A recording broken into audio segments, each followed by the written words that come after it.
G'day and welcome to Pints with Aquinas. I am joined today by my wife. I have to say that because last time we did an interview, someone said, I was like, no, they didn't realize you were my wife. And just the comment was, why is he flirting with that woman? Does anybody else, did you see that? Yeah, I did. I remember that. Does anybody else feel like he does flirt with me?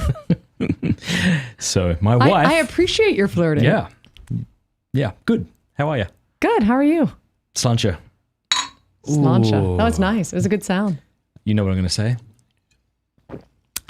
Do you remember the time you came and visited me in Australia when you were 21 or so 20 sorry. and we were dating? Mm-hmm. And you had this trick.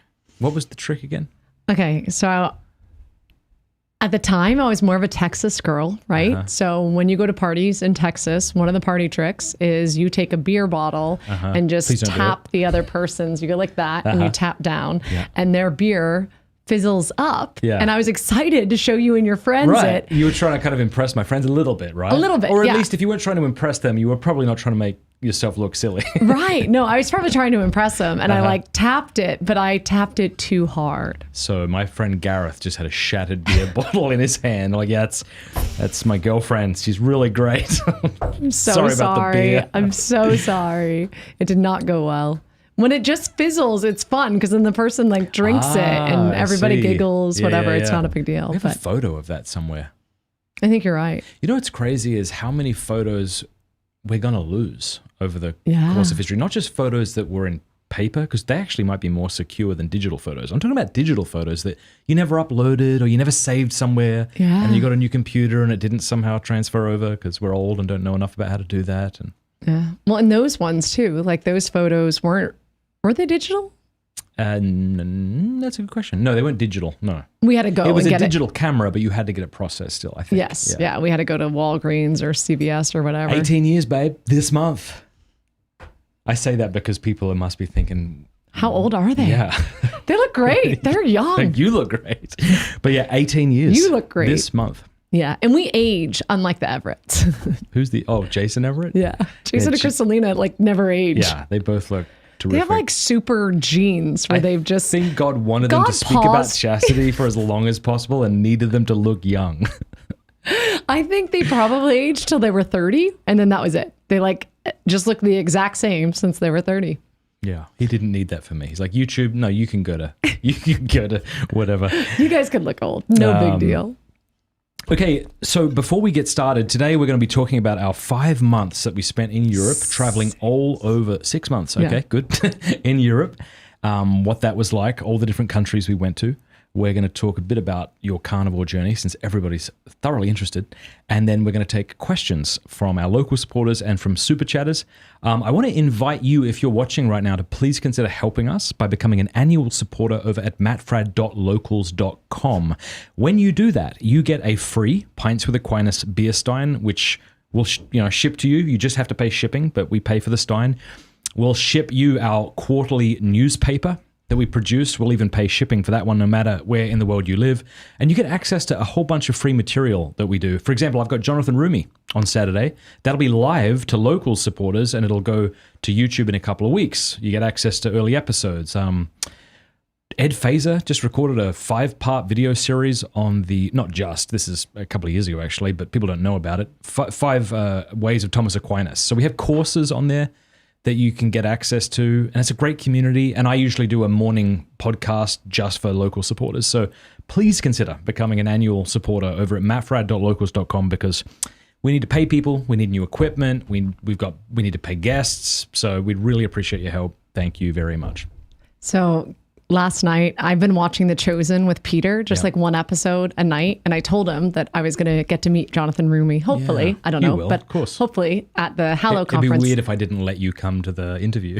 Yeah, that would be Sorry, weird. Cameron. We want to be professional and it wouldn't be okay for you to come. Well, hopefully I don't have something during the same time is what I mean. Okay. I don't know what my schedule is. I need to look at it. But he said we were on season 4, episode 3, I think. And one of the characters that he really likes just died.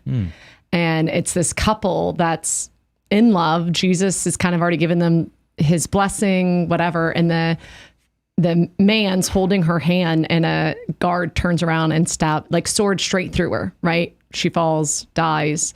And he looks to Jesus and's like, please, teacher, like, you could fix her, like fix it. And he's just like, I'm so sorry. Wow. And so like this moment, it was just like so deep and sad. And our son, our 9-year-old's looking at me, and I was like, is Jesus going to, and he's like, I don't know. Could you please ask Jonathan Rumi if he would raise her? Cause he can. Like, I know he can't raise people from the dead, but when he's Jesus, he can. So could you ask him if he'll do that? That's beautiful. Isn't that? That's so beautiful. Yeah. Yeah, The Chosen has been so beautiful for so many people. I know all of us, like Christian nerds, like to get super particular and critical about everything that we can be particular and critical about, not realizing how many souls have turned away from Christianity and are open to a second chance if someone would just gently and patiently and interestingly kind of lead them in. And I think that's why that show's done for so many people. Yeah. Yeah. But I just thought it was really sweet. I was like, what 9-year-old's like, could you please ask this guy to raise her from the dead? I know he can't because he's a person, but Jesus can. That's beautiful. In the movie. Yeah. If you try to remind me, text me. I'll ask him that live. That'll be fun. Oh, yeah. Although I don't know if we should be giving things away, but. Well, I think maybe more episodes had come out than we've seen as well. So it may have already happened, but. Awesome. Well, I'm so happy to do this interview with you because we just spent 6 months in Europe. It was amazing. I loved it. Wild. Praise you, Jesus. Why did we do that, Cameron? Because we are crazy, adventurous people, and the Lord, I don't know, I feel like we have this ability, if we think maybe a door's opening a little bit, like most people like over discern things, and that's a huge problem, right? And they're like, man, I've been discerning this for 6 years. And we're like, we discerned it for 6 minutes. We're going to Europe. Yeah. The opportunity presented itself, and we were super excited. A lot of our kids' closest friends. So I remember someone asking, they were like, your 14-year-old and 15-year-old are going with you to Europe for 6 months. And I was like, okay, my 14-year-old's literally bringing her 2 best friends that both live on our street. So it was a very different scenario. So to clarify for those at home, we didn't take them with us, but their families also came because the husbands and fathers there are professors, and Franciscan has a campus in Austria. So I went to co-teach a class. And these dads were also teaching classes. And then our oldest was able to take classes, which was really great. And he made friends with these awesome college kids. Like, I didn't know college students could be this amazing. Yeah. Like I don't know if it's because Franciscan only sent their good ones. They knew we'd be talking about them. So like vetted them. So only their best students came, but they were so awesome. No, they were cool. It was neat to see who our son, let's not say names, gravitated towards. These are these good men, like good men, good solid jawline kind of men. Yeah. I like a good jawline. You do? I do. I've always liked a good jawline. Yeah. People who know me say that about me. But daily mass going guys, adoration guys, but like big into sport, big into hiking, normal guys who have a beer, and it was neat to see him gravitate towards. And really, the girls too. Like I had wonderful people that came to my house and helped homeschool, and they were just so awesome, beautiful girls. So I would say by the 4th day, or maybe within the first week, we got an email from one of the professors who does admin work at the university, and she said, hi. It was a WhatsApp message. Like, I need to know what to do with the dozens of email requests I'm getting from all over Europe for you to come and speak. And that shocked me because I didn't realize how many people were interested in Pints with Aquinas. Yeah. And so... Especially it's Austria. People speak German. Yeah. Like, I think in our minds, like it was... Right. Yeah. Do you speak German? Do I? You'd know. The answer is yes. Fluently.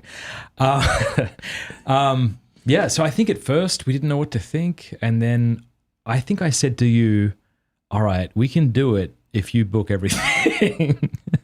And I was crazy enough to say, well, sure. I'm so glad you did, right? But I thought that so I knew there was all these people requesting for you to come speak, but I thought maybe 3 or 4 trips would have actually panned out. Yeah. I want to read the list of But just so everybody knows, there's an icon of Christ we have here. So here's what happened. I said to Cameron, all right, here's the deal we'll make with all these countries. I will come and speak for free. You just have to pay for our flight and put us up somewhere. But part of the thing you have to agree to is you have to have priests available for confession whenever I speak. Because it was my goal to preach the mercy of Christ and to drive as many people into the sacrament of confession as possible. And then I had this idea of buying this icon of Christ and bringing it to every talk that I went around Europe, and I would invite people to go to the confession and to reverence this icon. So this is the icon here, and I wrote the city and country, and I think I'll even forget where we went. Here's where we went. Oh, it's kind of hard to read. Belfast, Dublin. We went to Cluj-Napoca in Romania, Ljubljana in Slovenia, Geneva, Switzerland, Prague, Utrecht in the Netherlands. That was by Amsterdam, wasn't it? Yeah, that's where we flew in and out of. I spoke in Bratislava in Slovakia, Zagreb in Croatia, Budapest in Hungary, Rome in Italy, and Vienna. Saying it that quickly doesn't sound a lot, but it was every, like, how many weekends is that? 1, 2, 3, 4, 5, 6, 7, 8.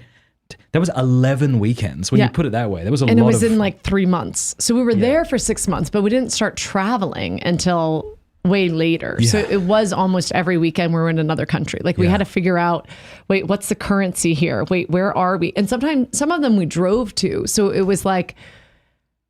Yeah. It didn't feel like if we were in the States, we wouldn't have even left our state. Yeah. But we're in a whole different European country that speaks a completely different languge.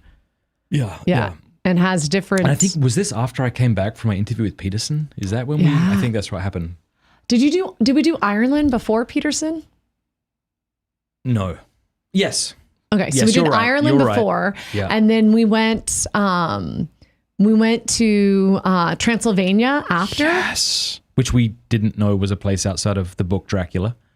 That's fair. There's a lot of ignorance that we're about to display, but I'm totally okay with it because if you're from Europe, you probably don't know towns in Mississippi. Yeah.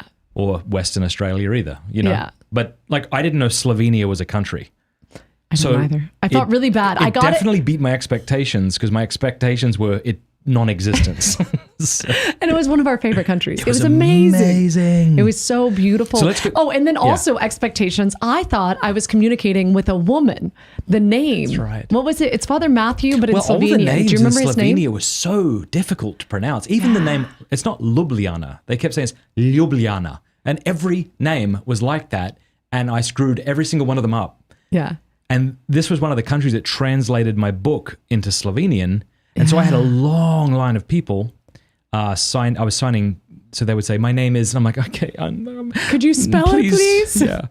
But what if we went through this in order? Sure. Would that be okay? Yeah. Sounds great. Dublin and Belfast. This is the first time you and I have been back to Ireland since we left. Moved. Yeah. So 2009 we moved from Ireland. We used to live there. Avila was born in 2009. So we moved in 2010? Ish, yeah.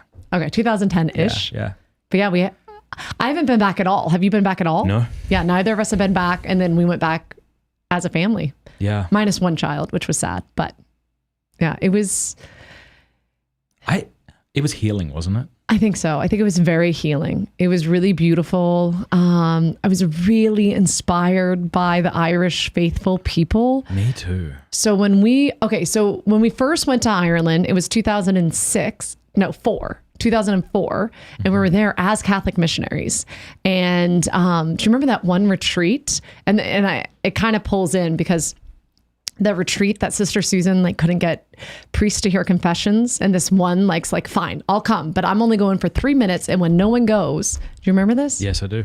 And then that day he heard confessions for hours. That was one of our first retreats because he said, "You have restored my faith in the sacrament of confession." You remember? Yeah, he heard teenagers' confessions for a couple hours, and he was crying afterwards. Told us. Yeah, that we restored his faith in the sacrament of reconciliation. So humbling, right? Yeah. And kids that had never heard basic gospel message. Yeah, we are familiar with hearing, if you were the only person who existed, Christ would have died for you. We hear it all the time. We're like, yep, agreed. You say that to an Irish person, their mind is blown. No, that can't be right. No, because if I was the only one, I'd have to kill the Lord. No. And then you confirm it and their mind is blown. Like, no, he loves me that much. They've never heard it. Yeah. Yeah. And it was... Well, I'm sure the evangelized had, but it was, I don't know, it was like this... We didn't meet many people that were evangelized. Well, the older folks, I think. Wouldn't you say there's pockets of great faith in Ireland? I'm talking about when we did net, not when we lived there. When we lived there, we had friends that were faithful, but when we went into high schools, though. We went into high schools. Yeah. And I'm sure there were some adult teachers that we met, and we obviously met holy But it's priests. a desert. It's a spiritual desert, is what we're saying unapologetically. Like the churches on every corner are something of a facade, because behind that facade is just it's something decaying. Now there are. I don't want to overstate the point, but there are great faithful men and women in Ireland. That's the point I want to make. And we met them. And that's what we saw going back, which was amazing and beautiful. Holy moly. And so powerful. Yeah. So I remember we arrived in Dublin. We went to that hotel, and I went on a walk. Dublin was way filthier than I remember it. Yeah. Belfast was, I can't wait for you to tell that story from Belfast. I don't even know which one. Do. The Queen. Oh. We'll get to that. But anyway, I was walking, and this fella stopped me, and he was a big guy. And he's like, hey. And he's like, hey, don't be afraid. Yeah, what's up? Because it was sketchy. It was kind of sketchy. Yeah. There's drunk people around. We kind of just kept the kids in the hotel. Yeah. We're like, this is the best. So anyway, this fella said, you're from YouTube. I went, yeah. And he told me that he wants to believe in God, but he doesn't know how. And it was so beautiful. Right there, I got to have like a 10-minute conversation with this man and then lay hands on him and pray for him. It was beautiful. And then you and I got to have a kiss in the pub we first kissed at, the Bleeding Horse pub. Yep. And our seat was available. And even as we were walking there, right? Yeah, even as we were walking there, because was it a Friday night or Saturday night? Yeah, it was a busy night. And close to Temple Bar area-ish. Yeah. Sure. I don't know. It's a busier area. It's a popular area. It's a popular area. And it's a very popular pub. And we walk in, and it's packed. Yeah. Like there's 3 people sitting here, 3 people there. Like the whole place was packed, and you could barely move. Yeah. Yeah, and then the place we first had our first kiss at was in this booth overlooking the entirety of the pub. So it's prime real estate if you want to sit and have a drink. It's an amazing seat. And we were shocked. It was completely empty. And you said you knew it was going to be empty. Did I? Yeah. Go me. Yeah. Was it? Yeah. So, and we went there. What was funny, though, is the fella who served us beer wasn't even a fetus when we had our first kiss. We told him we had our first kiss there in that seat, in that pub. Yeah, in 2004? 5? I don't know.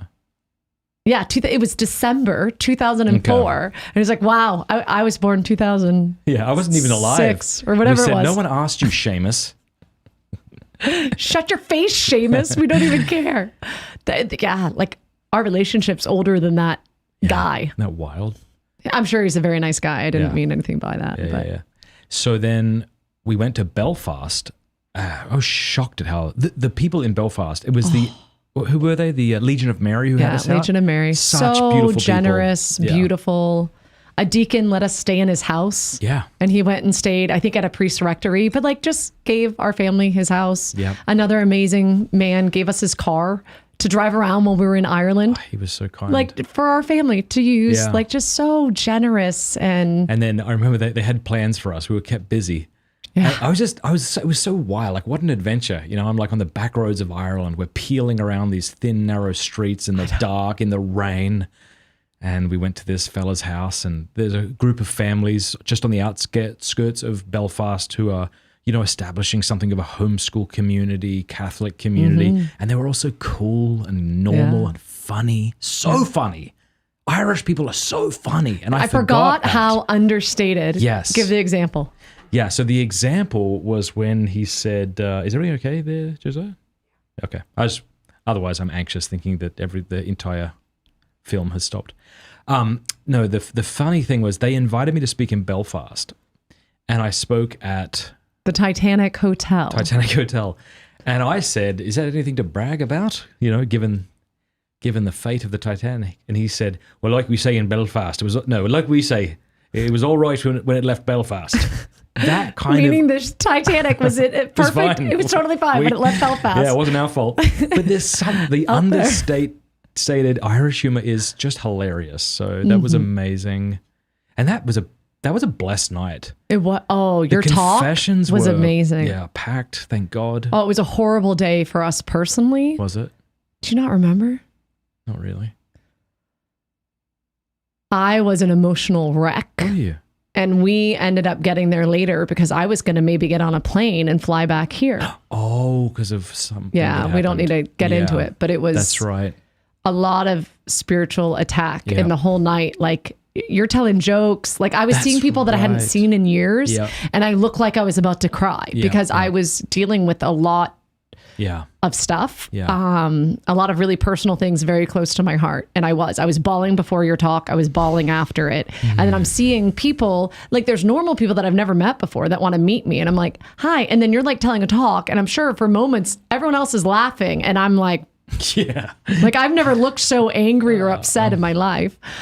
And it was great to see people that, like, I was in a Bible study with, like, forever ago, like 15 years ago. And, I was in a Mickey Hart was there. Yeah. So Maddie Hart, who we've had on the show, whose sister was murdered, and this is years ago, and it was all over the papers in Ireland. And Mickey Hart, really good man, became quite popular, wrote a beautiful book about having hope in the face of darkness.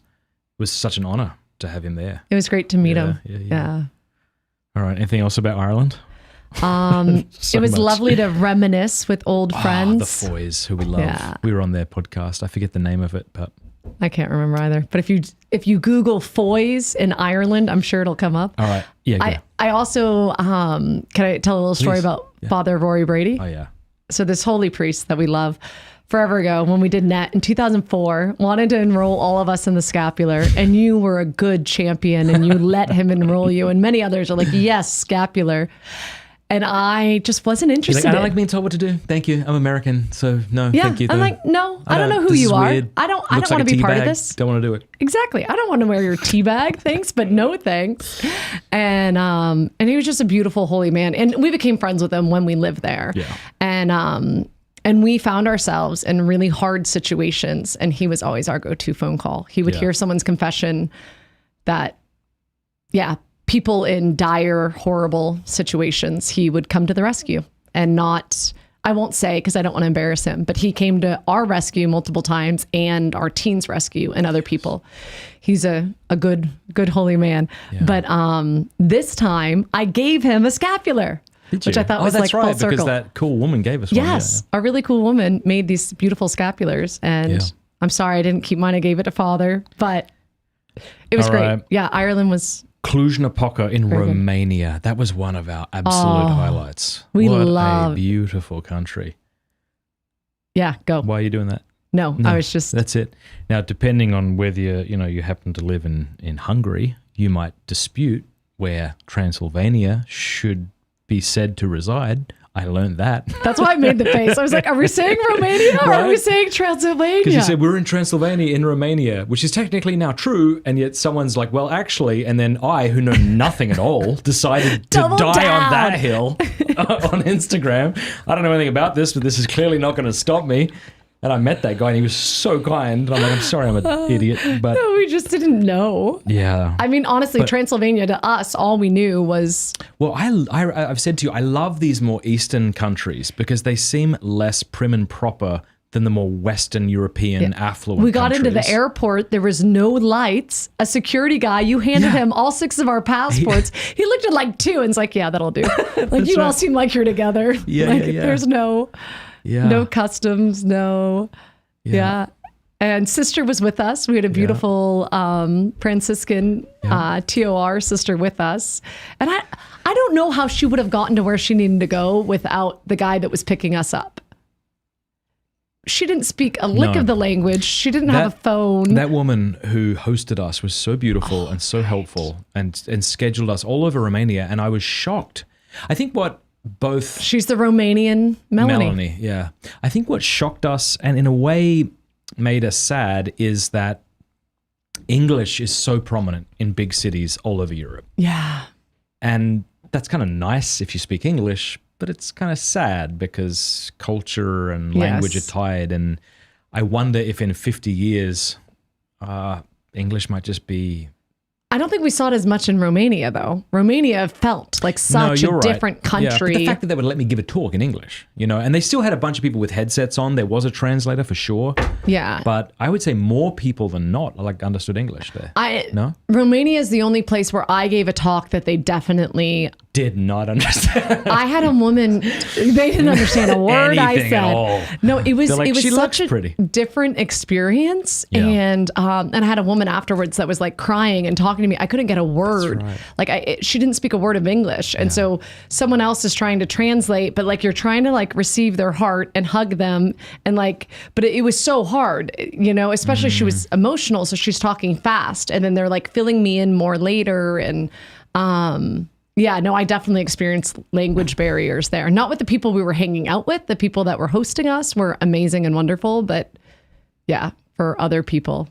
And it like in all of these places, or most of them, it was standing room only. Yeah. It shocked us. It shocked the organizers. Yeah. How many people were at your talk for the Parenting the Internet Generation talk? Oh, Remember that? In Budapest? No. In that Romania, first one that in first Romania. one. Wasn't it like 700? Maybe, yeah. It was a huge, beautiful auditorium. And they partnered. So it was like Catholics, Protestants, Right. Orthodox. Yeah. Yeah, lovely people and just really high production quality Yes. that I was really impressed with, considering when we landed, there was no lights in the airport. Yes. Yes, that's right. But if you're giving a talk at on pornography, we're going to have lights and a stage. And Oh, it was so beautiful. Yeah. yeah, and the bishops, we met multiple bishops. What I loved, yeah. obviously, as someone who's now Eastern Catholic, is meeting Eastern Catholics. So Everyone's dad and grandfather and was a uncle priest. were all priests. Yeah. And they've all got these horror stories of how the priests were martyred by communists. Like everywhere we went. Yeah. And they're very proud, as they ought to be, of these men who gave their lives. Yeah, it was instead of beautiful giving to in. hear their conviction and their story. And even and I love that they wanted our family to come and experience it. And so it was really beautiful because it was all 6 of us and they were just so hospitable and kind and made us delicious, amazing food and sharing things. And the kids and I one day, I think while you were speaking, we went, this lovely woman who homeschools her kids, who's like my age. We're driving to this amazing salt mine and they took us down and she starts sharing about communism firsthand and the way she was raised. And the kids are like shocked by her stories and she's sharing and I'm shocked. And I was like, wait, I thought this was something that happened like a long time ago. Like, and there was no wokeness, or I don't even know what you would call it. It was like kind of Western wokeism hadn't penetrated yet. Yeah. Fully into the Romanian, I where don't we were think in we saw it Transylvania. at all where we were. Like the men look manly and masculine, and the women, when I spoke to them, they were so feminine and beautiful. Why did and we like throw that off? Why did we decide to get rid of that? It's so ridiculous. took such pride in being a woman. Yeah. And having children and Well, you said, because we went through that communist museum in Budapest, in Hungary, yeah. remember? And you saw that statue of that woman with the thick ankles, that kind of communist art, and you said something about her and Mary because she was holding a snake. Maybe you want to share about that? Yeah. So I don't know. I feel like there's been like a lot going on in my heart with the whole feminism thing. I feel like my identity growing up was like, I am woman, hear me roar type of thing. And I'm one of 4 girls. Like I was the one in my family that like I would do anything to protect my sisters. And there was like I needed to do it, like I've shared stories and stuff. Like, it's like, don't let a guy tell you what you can and can't do. I was captain of the wrestling team. I was like, I can look out for myself. Like I felt like I was a strong, capable woman, but I don't know. I feel like since I've gotten older and also I've struggled with a lot of health stuff, and that's made me weak. Pregnancy made me weak. Being a mom made me vulnerable. And there's a lot of beauty in that and strength in that. Well, but what's funny is like we say weak, but it's not a deficiency. Yeah. I don't mean weak. Yeah, I know you don't, and I'm not correcting you. I just mean to say the feminism would call it weak and seeks to rectify it, right? Through the pill, through women can work, women can be what men are. But you go, no, they're meant to be more vulnerable. Very vulnerable. Yeah, okay, like so maybe vulnerable is the word. It's like and a not child. Like a child should be weak. It's weird if a child wasn't weak. Yeah. And there's a weakness to women, but it's not a deficiency. It's their beauty. It's this beautiful vulnerability. It's why men want to protect women and women want to allow themselves to be protected by men. But you get lied to. I got lied to. You got lied to by friends, by Seinfeld, by all the bullcrap. Yeah. Yeah. I think vulnerability is more that, but also weakness, I think, because like I couldn't stand after having Liam, like pelvic bone to pelvic bone, sliced, C-section, right? I couldn't stand for like till almost 2 weeks after he was born. Like so much pain, so much weakness, you know? ICU, like I was in a wheelchair. I had a weakness as well. I was both vulnerable and weak. Yeah.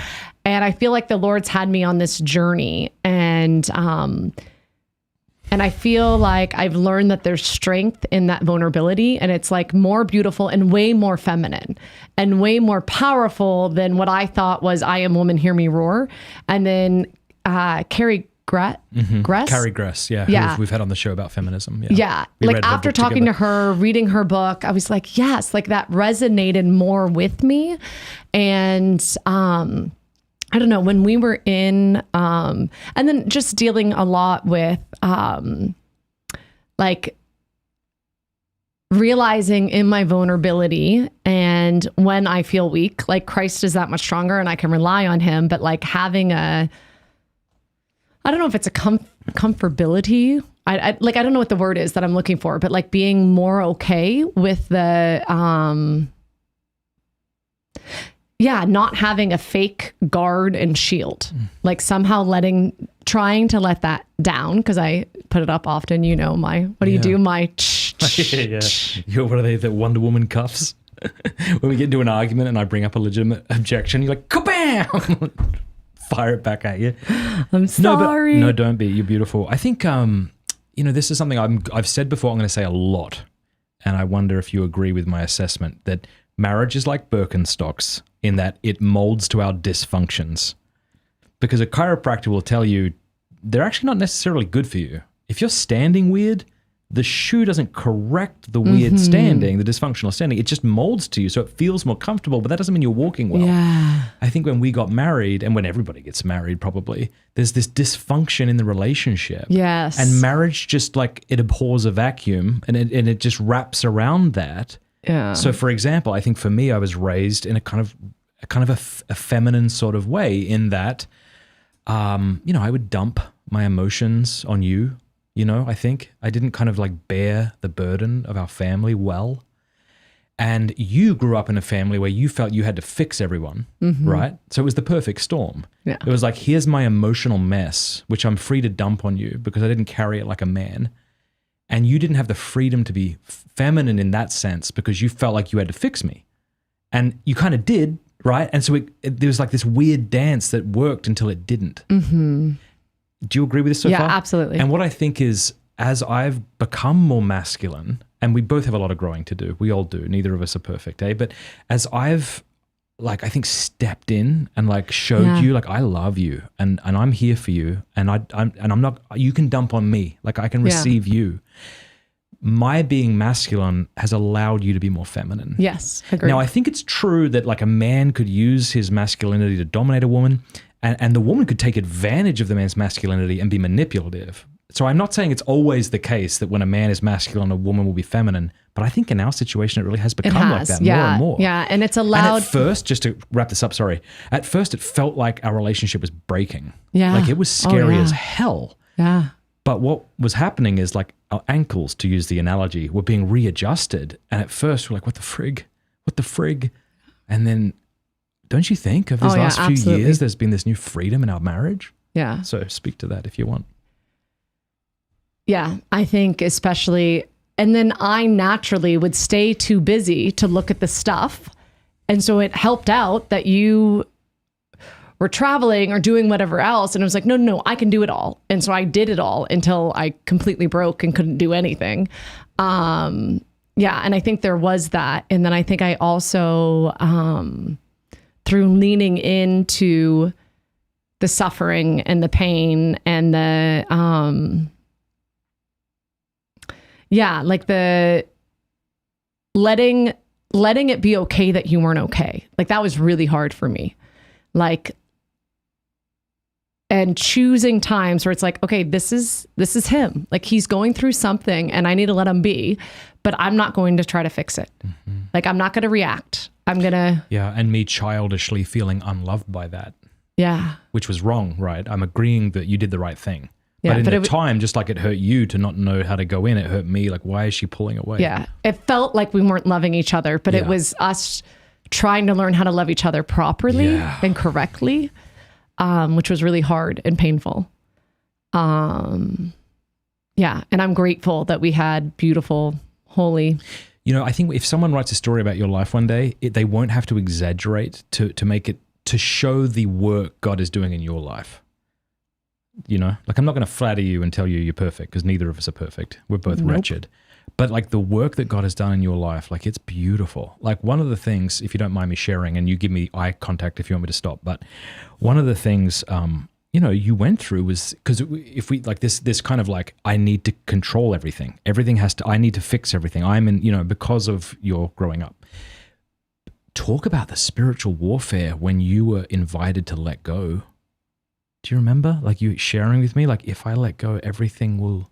Do you want to share that, or is it too much? No, you go for it. Well, I don't want to. There's so many. It feels very vulnerable, but I'm okay with it. But there's also so many different things that I felt that in. So I don't know which one you're talking about. I think the reason we share this, I hope, isn't to share too much. It's because. No. It's because what the Lord is doing in our life, and we know that others are in a similar position. Yeah, it's to give him glory. But it was funny because I remember you thinking and saying, I just have this fear, if I let go, if I stop controlling, we will be wiped out. Yeah. There is going to be a tsunami and it will destroy everything. Yeah. And I'm sitting there being like, I have no idea why you would think that would happen. Yeah. Like the spiritual warfare against your beautiful heart to prevent you from saying yes to Jesus.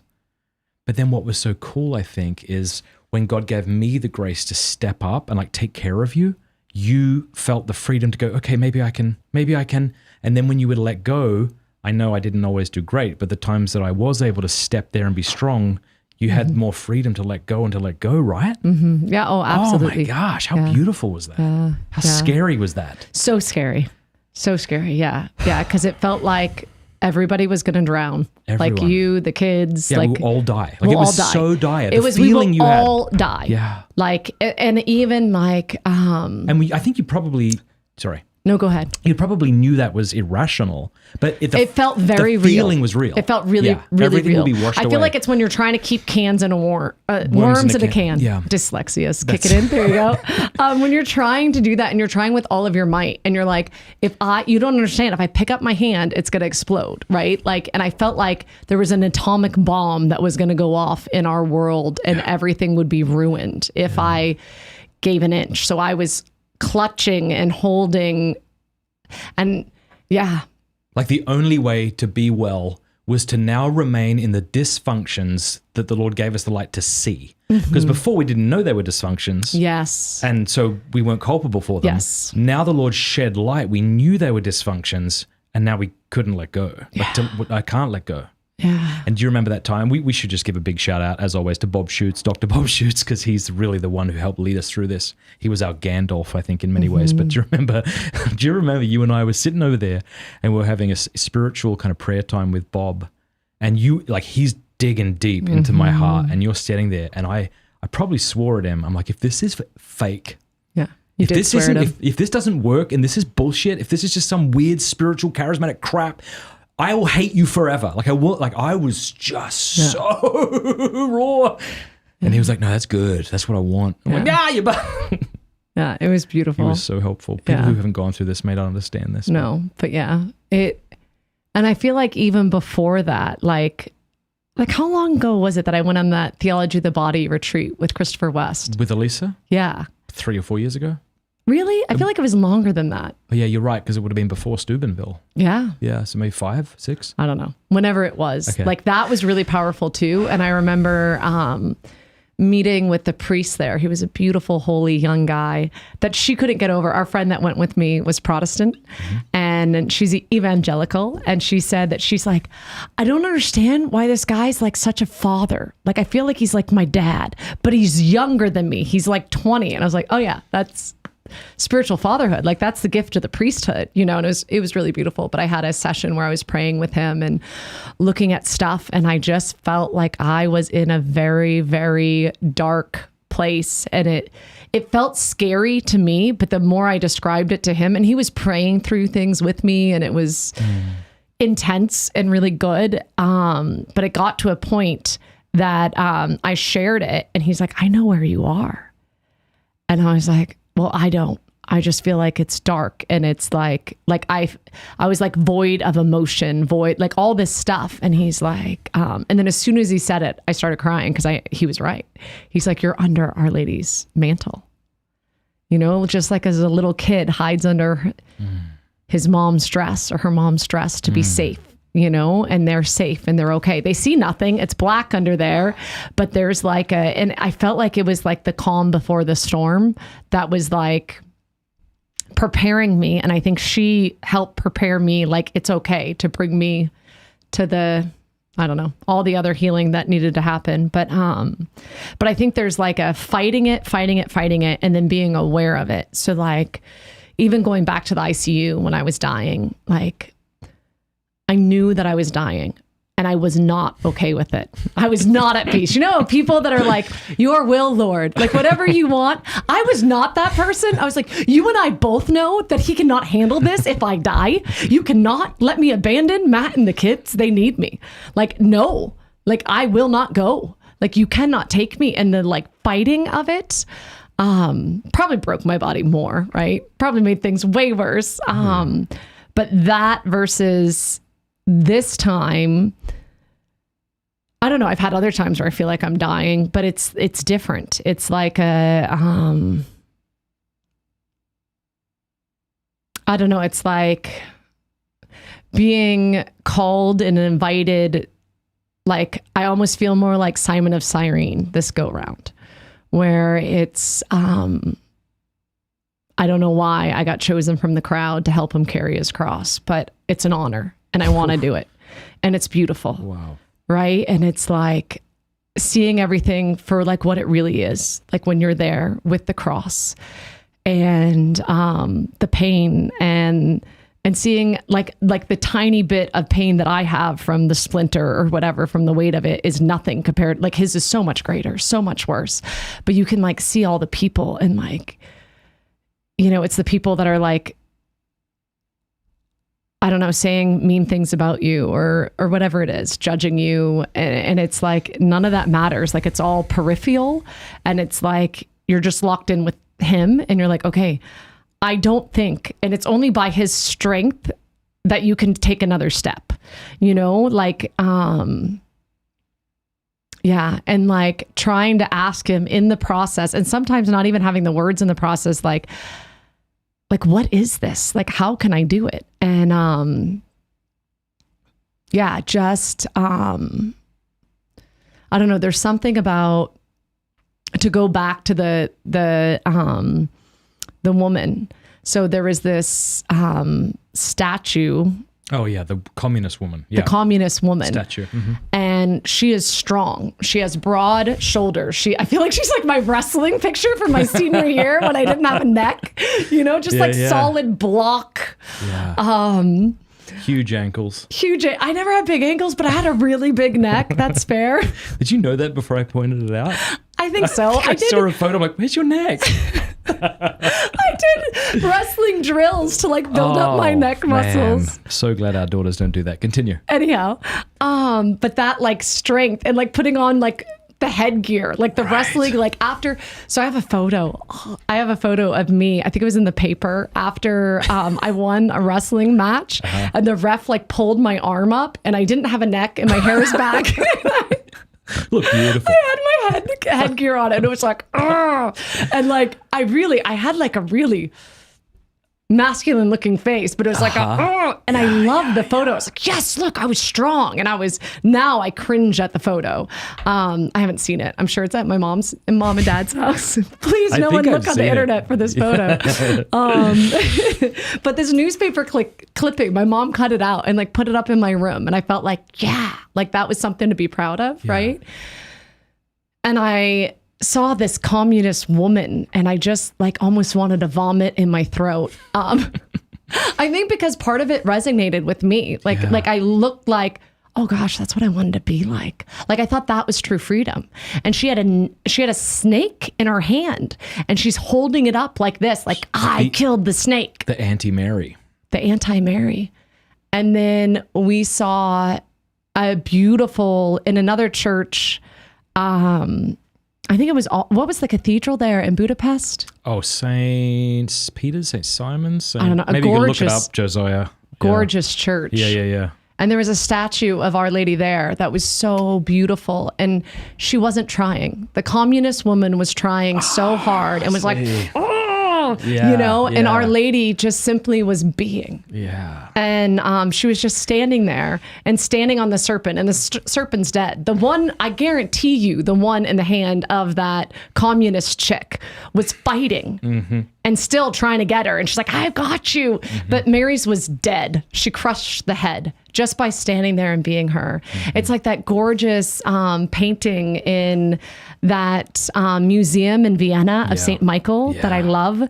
So it's huge. It's like everyone has seen this photo. 4 times as tall as this roof. This painting. It's gorgeous. And you see all these demons. You see Lucifer fighting and they're all bloody and their face is like distorted and they're all trying so hard and fighting. And you see St. Michael and he's just like, like carelessly, one little, it almost looks like a ballerina kick. It was so graceful and easy. And they're all like banished to hell with his little baby pinky toe shoving them all down. And I feel like that's what I've been experiencing. Right. And that the difference between fighting and St. Stephen's Basilica.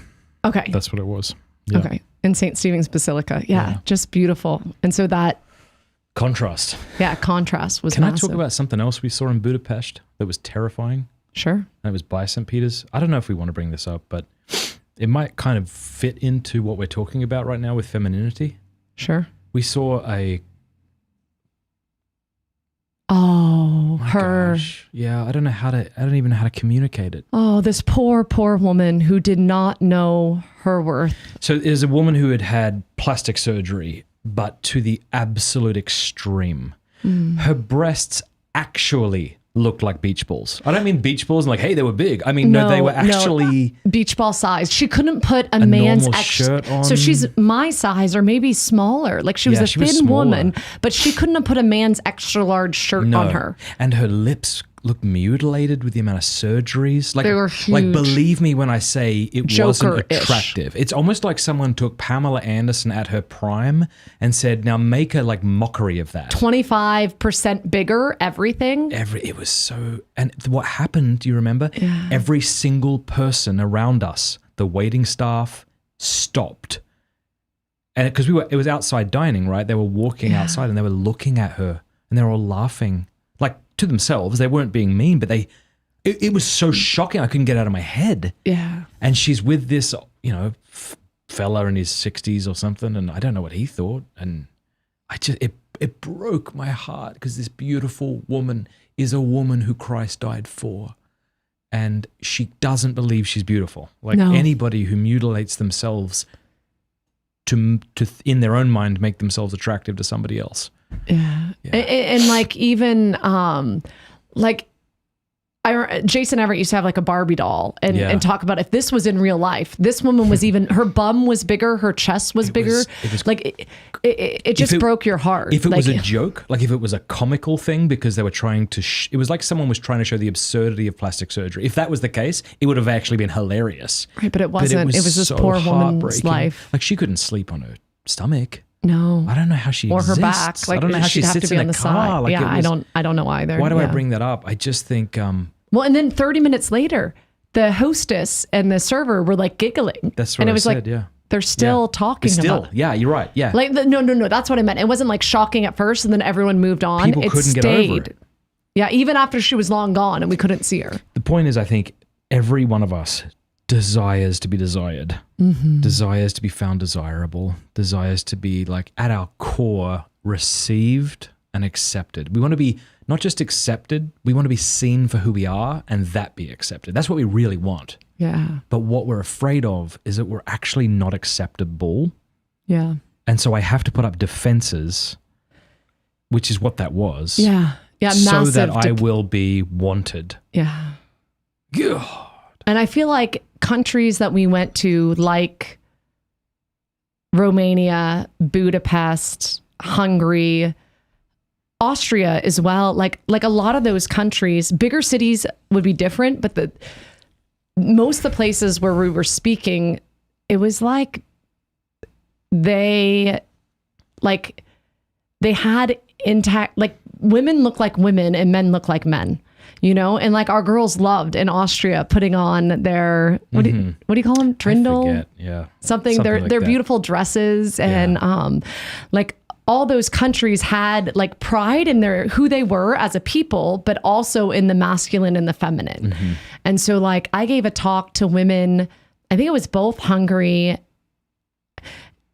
I gave a talk in Hungary and in Romania. Budapest to women. You're right. Yeah, so it was two groups of women in these countries. And I just was so impressed by the women.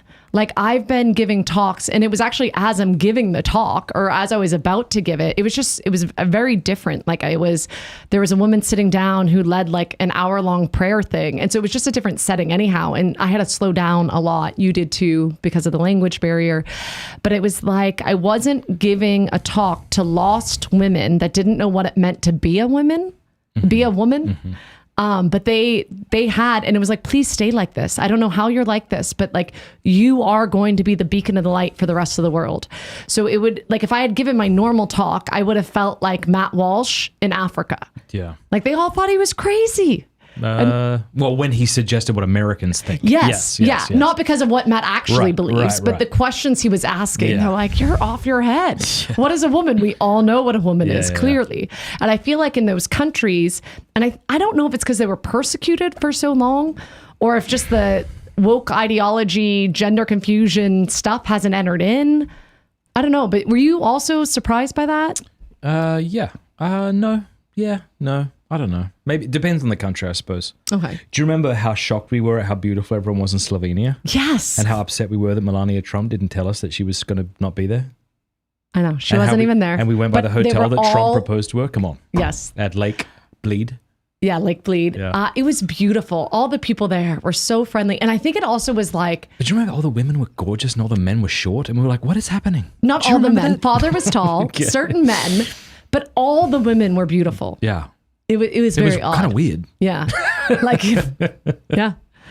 It's like, guys, if you're having a hard time finding a beautiful, holy woman, go find Melania Trump's friends because I'm sure she's friends with all of them. Well, what was beautiful about them is they were beautiful inside as well. Gosh. Like they just had such big, beautiful hearts and they just were, lovely. But yeah, like shockingly attractive.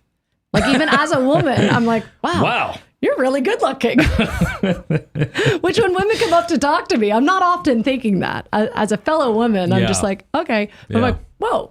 I'm like, is it just me? I think I may have even brought it up to you first. I think you may have, yeah. It's like, it's just me or all these women really beautiful. But maybe not all of them. I don't mean to be offensive, but it did seem like a lot of the men were like a head shorter than all of these like supermodel women with hobbits. The guys are probably just average guys. They're just normal guys, but the women just exceed. Now we've just insulted all the guys in Slovenia. Thanks for having us. I think the Holy Spirit came upon me. So I gave a big talk in Slovenia. You were back at the apartment. And we were on the canal. So it was a very popular area. Yeah. There was a man walking down the road with a sandwich board promoting a strip club. And it had all sorts of, shocking, vulgar things on it. Mm-hmm. I don't know what possessed me. I looked at him and I started shouting at him.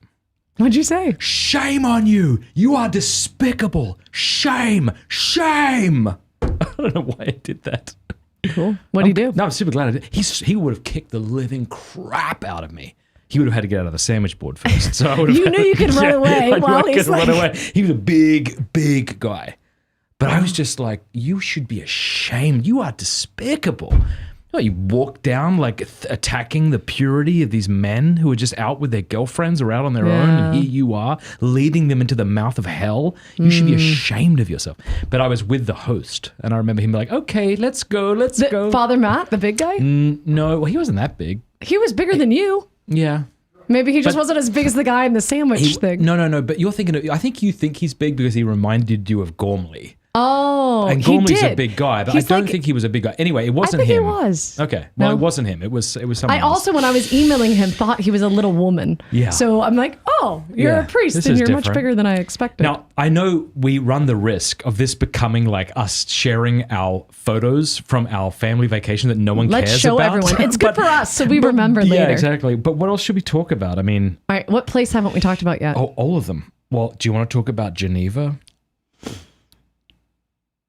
Can we just say spiritual oppression is what we felt a lot of. That was the first place that I thought, oh, the Catholic Church may not exist here in 20 years. Like it actually may not. It may not even exist now. I think it exists now by a thread. Barely. It was, they were the people who had us were lovely.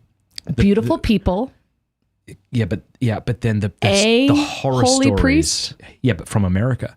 The horror stories. He would tell us about his priest superior who would tell him that he's gay and what sex positions he likes with other men. I don't know that we should get in. We shouldn't get into it, but I'm trying to show people I'm not exaggerating. It was awful. This priest was called by the diocese and told to stop telling people about confession because he's making them feel like it was. Yeah, another priest said that. Yeah, that you weren't allowed to have people go to confession. Yes, and the priest didn't come to my talk because he didn't like me. Remember? Yeah. And I was like, that's okay. I'm okay being not liked by you. But given he what also I've heard. said you weren't allowed to hear. You weren't allowed anyone to go to confession. That's right. And then we met another priest who literally just read over the 10 Commandments. That's it. And maybe he made a comment. I think he quoted saints. So I don't even think he put in his own 2 cents.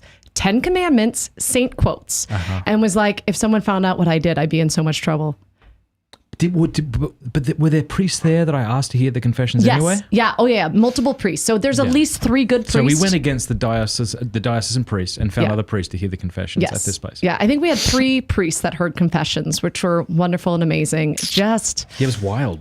Yeah. Yeah. And you and I felt tremendous oppression from the get-go. Yes, as soon as we landed, such spiritual attack. We just felt oppressed. Like some large weight was pressing upon us the whole time. And a lot of people kept talking. We didn't even know why at first. We didn't know why. It was only afterwards that I think we realized, and even our kids, like back home, they were getting babysat. And both. Stuff on my nose? No, you're like sniffling on. Both in Switzerland and then also in the Netherlands. Holy crap. So praise God. We didn't plan this, but these are the 2 countries our kids did not come to. Thank you, Jesus. They did not come. And these countries, what I was just saying about some of the other countries and meeting beautiful, holy people, not that these people weren't holy, but the amount of death and spiritual oppression that we felt. Wild. It was really bad. Yeah, and we don't mean to offend. We know that there's going to be people who took us out who are listening to this, and I understand that we might offend you. Please try to. We don't mean to. We don't mean to. This was our experience. And our kids being left at home and our good friends that were looking after them. Let's tell that story. So much spiritual attack. Like both trips, though, lots of spiritual attack. You can tell the crazy bit. This is, okay, so whenever we go and preach, there's always spiritual attack. When you and I went to Romania, I busted out the prayer book and I said to the kids, all right, let's pray. Because every time I go and speak, there's always spiritual attack. And our kids were like, really? I'm like, yes. So we did. We prayed. Every time we went, we prayed a lot of spiritual warfare prayers. But anyway, you and I went to the Netherlands.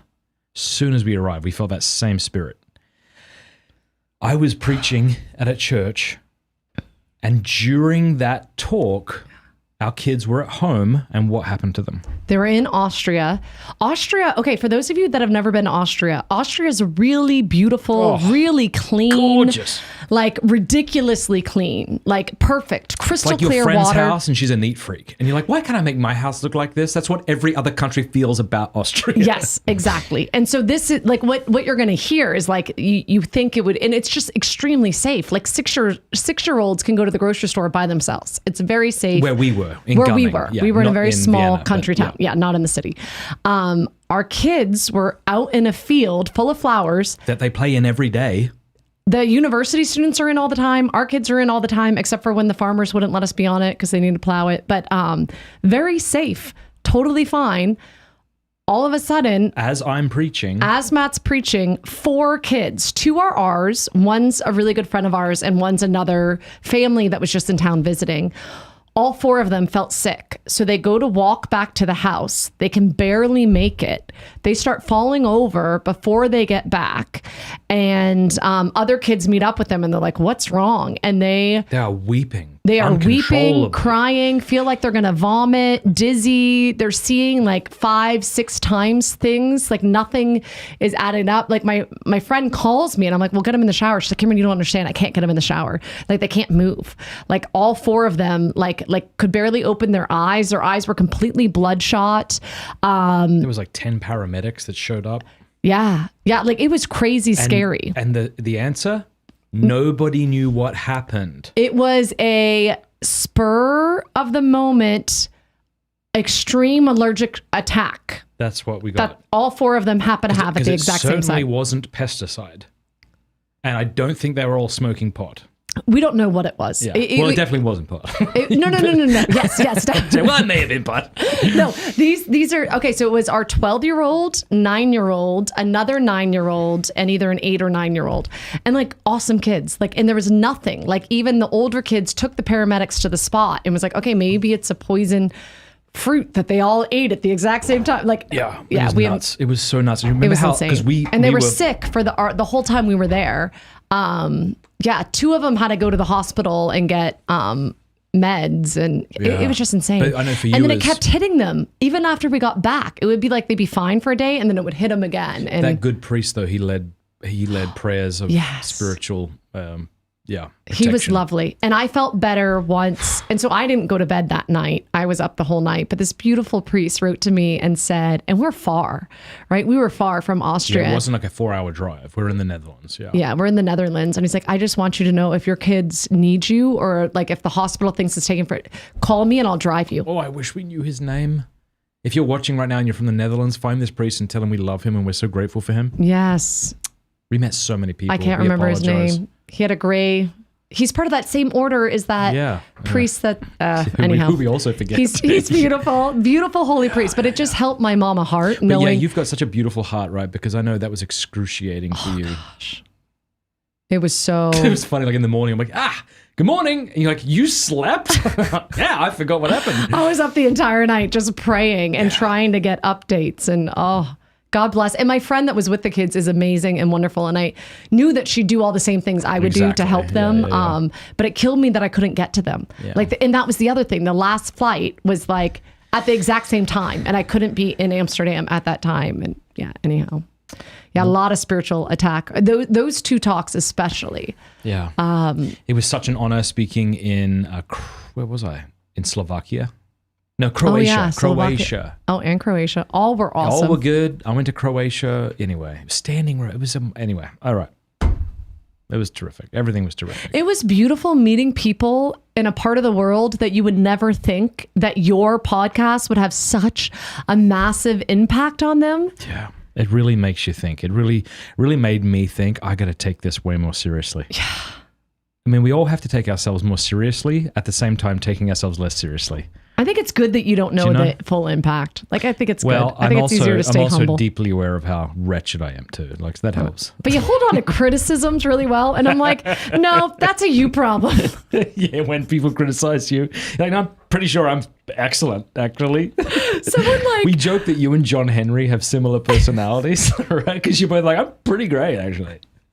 No, someone said something about, I don't know. It was something about, you think you do a better job at trying to look like you were in pain if you make up this disease you have or whatever. Yeah. And it was like, I'm not even gonna listen, bitch. I I'm can't just even. like, I'm this sorry point. that clearly you didn't see me 2 weeks ago. 2 weeks ago, I was Yeah. staying at a friend's. I've had so many. I mean, we haven't even got into this, but do we want to get into that? I don't know what you're about to talk about, but yes, I do. Coming back.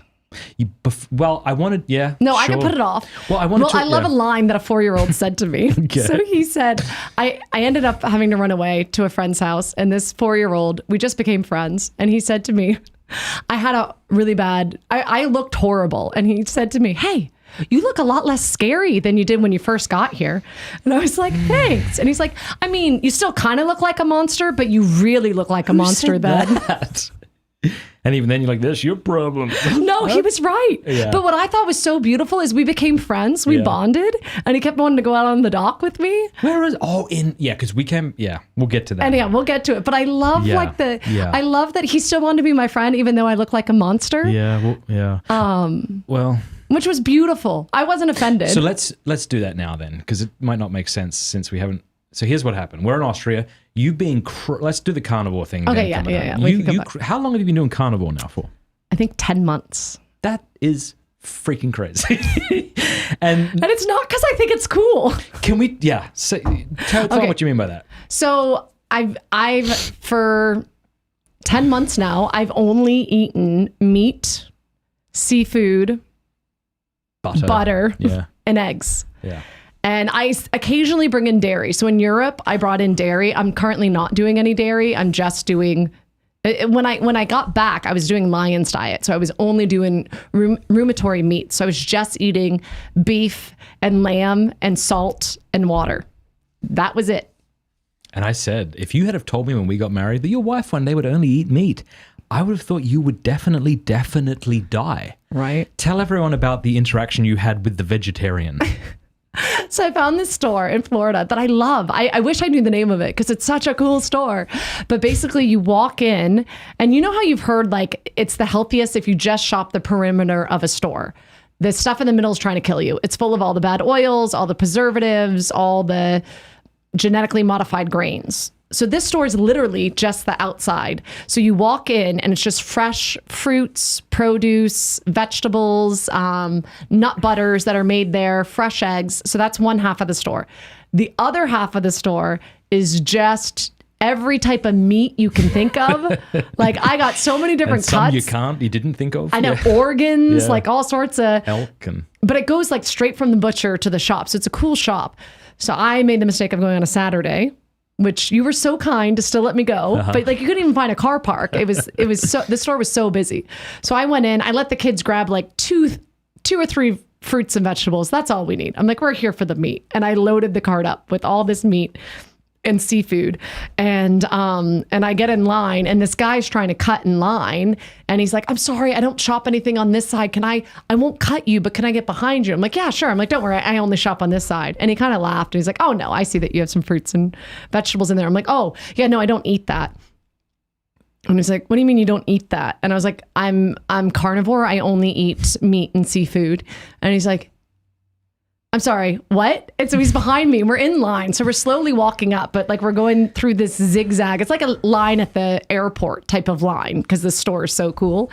And so he keeps asking follow-up questions. And he's like, but like, you obviously eat some vegetables. And I was like, nope, I don't eat any vegetables. He's like, when was the last time you had a vegetable? I'm like, 10 months ago.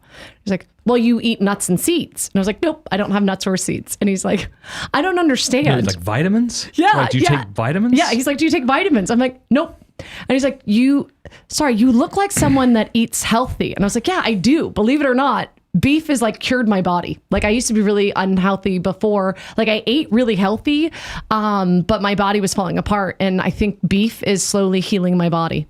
And he just couldn't get over it. He was so shocked because I think he's looking at me like, you look healthy. And he thinks if someone only ate meat, what would they look like? Well, obviously they'd be really, really fat.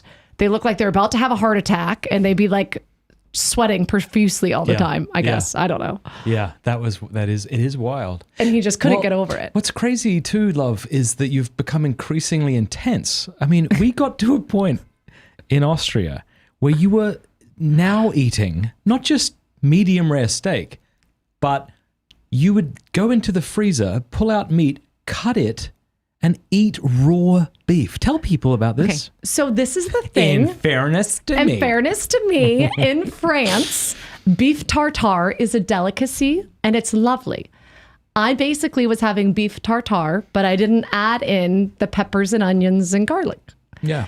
And then in Italy, I mean, carpaccio. That's called, yeah. If you give it a fancy name, it doesn't sound like Carpaccio. you're close to being a zombie. So I eating raw flesh. I shaved the beef. And in fairness with the carpaccio, I put arugula on it and Parmesan cheese. But you didn't eat the arugula. No. Please. Oh, please. that plant's trying to kill me. Yeah. Yeah, no, I That's did not eat it. I just ate the raw crazy. beef and the... And we should probably talk about my PETA clip, Instagram. Oh, so we went to a butcher We in bought Austria. half a cow when we were in Austria. And the butcher was amazing. Well, the funny thing is, first, we're trying to make sure it's grass fed. Yeah. And they're like, that doesn't make sense. And they're like, I was just trying to like ask. So it was going through our friend who's the translator. She's talking to them. And she's like, that's not a thing here. Like, yes, cows eat grass. Like, what else would you feed a cow? Oh, like, so in funny. Austria, that's not a thing. Nothing's labeled grass fed cow. Really, Yeah, Cammy? because all cows eat grass. You idiot. Yeah. Wow. Only in I America didn't do we realize have to that. clarify. Yeah. This one isn't eating McDonald's. Yeah. And so I asked her, I'm like, is it like an organic cow? She's like, it's super fresh. When you get it, you'll see it. And sure enough, like they say, we show up, they let us in yes, to the abattoir, and they're, well, I don't know if that's what it was called, but it's where they butcher them at least. yeah, it was And beautiful. we were loving it. Yeah, like And there was a cow leg the size of this table, the bone, meat, like the skin had been taken off, but it was all the flesh, and it was beautiful. And we're watching them with these giant, what do you call those giant knives? Like butcher knives, like a cleaver or something? Yeah, like meat cleaver? chopping it up, and it was so cool. So we take a photo of we took a few photos. We took a photo and then we posted. I posted to Instagram, and all I do is tag Peter, and the world exploded. But I think Peter's an evil organization, and everyone who's offended can piss off. So here's the thing. So then There's a farmer including people watching now, who's a good man who takes good care of his animals, and he provides for his village. 100%. He took that cow to this butcher. Yeah, these people don't we care. bought They're it stupid. from the butcher. Yes. There's no middleman. So they didn't even then- wrap it in plastic. These people should be happy. I got people there was no writing plastic to me, wrap. like people in personal Instagram messages, like, I want you to know I'm just deeply disappointed. And I said, I'll cry myself to sleep after I've eaten like my weight in steak, thank you, or something. But then I took that photo of the butchered cow in the freezer and I posted. I went, I want everyone to know that after some thought, I've decided to name the dead cow Peter. And after we eat this, we're going to get a friggin' another one. I don't know why I do that. I think it's because I'm cool. I think you just were enjoying egging people on. I love it. So what you're feeling there, that's what John Henry and I feel about people's comments towards us that are stupid. I see. But for some reason, you don't know how awesome you are. And so you listen to them. Okay. And you're like, wait, maybe I am whatever they're saying. And we're like, no. I'm more self-reflective. You're like PETA people. We're not listening. You're like, I've just made the decision. Anyone who disagrees with me is like a PETA person. It's not disagreeing. It's something, it's on something that's so, I don't know. Anyhow, I don't even know how to. No, I'm enjoying you telling me how awesome I am. You are. You're awesome. You're that's amazing. great. Yeah. And it was fun to meet people in other countries, see that, and tell you that too. Yeah. And even meet random people. I was in a random store buying stuff, and a woman recognized me. Yes. And it was just beautiful. Me too. I was at a Lego shop in Vienna, and someone's like, "Are you Matt Fradd?" I'm like, "Come on, yes. this is stupid." Yes. You're like, I was just about to ask you if you spoke English. How much is this item? So I think one thing I really felt, and I shared this the other day, is that Americans should not apologize for their influence on the worldwide stage when it comes to Catholicism. Yes. Because I met so many people who converted to Catholicism or who remained Catholic or who were looking into Catholicism because of Francis of Aquinas, Father Mike Schmitz, Bishop Barron, Trent Horn, all of these wonderful people. Yeah. Like, and seeing your and Jason's book in... oh my gosh. Yeah, we saw Trent Horn's book, one of his, multiple, you and Jason, You're Forged, is it? Yeah. We saw that in I think 4 different languages. Did we? Which is amazing. Yeah. Yeah, and I remember I was in Ukraine at this monastery in the middle of nowhere, and in their bookstore is Ralph Martin has written a book, and it was translated into Ukrainian. But yeah, my point is, I know Americans are sometimes shy because they're so big, they want to be humble, and sometimes they're too self-effacing. And I know we have our problems, but there's so much good taking place in the American church. Yes, especially if you're in a European country that is... Yeah, I mean, we were in Austria and we couldn't go to the local parish because the mass was invalid because the priest, well, whatever. So that's what you deal with in parts of Austria, Germany, other places. Should I share about Corpus Christi? What? Well, the mass is invalid because he changed all of the language of the consecration. Well, can I share Corpus Christi? Yeah. So on the Feast of Corpus Christi, we went. Speaking of Peter people. We went. It's a beautiful old church. That's the thing. It's a gorgeous church. It's beautiful. But unfortunately, they've put kindergarten kids' artwork all over the altar. And oh my gosh. They don't even use the main tabernacle. They put Jesus in a corner somewhere. On the Feast of Corpus Christi, we're there. There was a giant band and a bunch of kids singing, and it was, in fairness, it's German. So I don't know if I think Mass was valid that day. I don't know. I don't know enough. I know no German. Yeah. Anyhow, I don't know how it went down. But at one point, I saw the Eucharistic minister or the priest, I can't remember which one, put all the consecrated hosts in a bowl. This bowl is nicer than the bowl that all the Eucharists were put in. That's a pretty nice bowl, though. It is a really nice bowl. No, I get it. Yeah, if you had an ugly bowl, it was an ugly bowl. Yeah. And definitely not something that looked like it would have the Eucharist in. It's like something you'd eat cereal out of. Or you put chips in at a kid's party, not even an adult's party. Not nice bowl. The bowl gets put on a side table near the altar, not on the altar, behind the band and behind the men with the big banners. So there's these men with big banners, a herd of little altar girls and boys, and an entire band in uniform. And then it's behind them, this bowl gets placed with consecrated Eucharist in it. And I'm watching what is going on? And then we start the Eucharistic procession, but the Eucharist is hiding over here on this little rickety side table. It looks like it was bought at IKEA and it may break. Everyone goes outside and I'm keeping my eyes on it. I'm I'm not going. I got to figure out what's going on. And I go and it's gone. Someone's moved it. So I'm searching up on the altar. I even looked at some woman's purse. I think she was maybe I don't know. I don't know if she was one of the altar servers. I don't know. Some woman that was up on the sanctuary. I looked in her purse thinking maybe the Eucharist. And then I'm trying to figure out, at this point, I've eaten nothing but meat. I'm I'm going to vomit if I receive all the Eucharist. I'm I just need to make it outside. Oh, I see. If you I will eat the entire bowl of hosts of Jesus' body, blood. I'm and by your grace, I won't vomit. But if I do vomit, I just need to get outside. And then that would be better than it just being whatever's happening here. Yeah. Anyhow, long story short, there's the Eucharistic procession. At one point, the priest takes the monstrance and there's flowers all over it. And it just was a very half-hearted, to say the least. It was the least moving Eucharistic procession I've ever been a part of. And at one point, the Eucharist gets put on the table, and then this woman and the priest are saying things and just kind of having a casual talk, and everyone's standing around, and Father's telling everyone to come in more.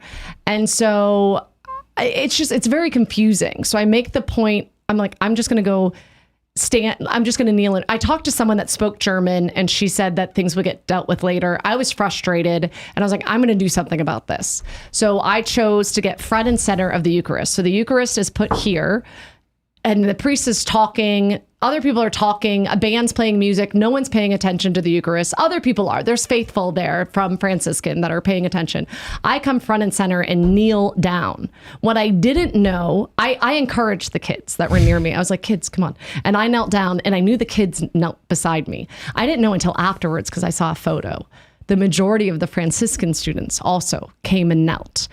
And so this woman is reading a poem all about self-care and self-worth and looking out for ourselves and taking the time. And it's me monster. And I'm just focused on the Eucharist and I'm just staring straight ahead. And I'm in front of her. So I tried to talk to her afterwards and she was very annoyed by me. And I'm like, I'm sure she was annoyed by me because I'm seen as a threat because I was looking at the Eucharist and not her. Anyhow, but all the kids knelt and we're all focused. And it was really beautiful and powerful afterwards to see that. I asked for prayers afterwards. I was asked for prayers for him, trying to not wanting to condemn him, but trying to give him the benefit of the doubt. And some people are like, you don't know the intentions of his heart. I'm like, there are different approaches, aren't there? There's the story of a priest during the time of St. Francis of Assisi who was living with a woman. And Francis went to his house, followed by a group of people, and they thought Francis was going to let him have it. And instead he fell to his knees and kissed the priest's hands. And that converted him.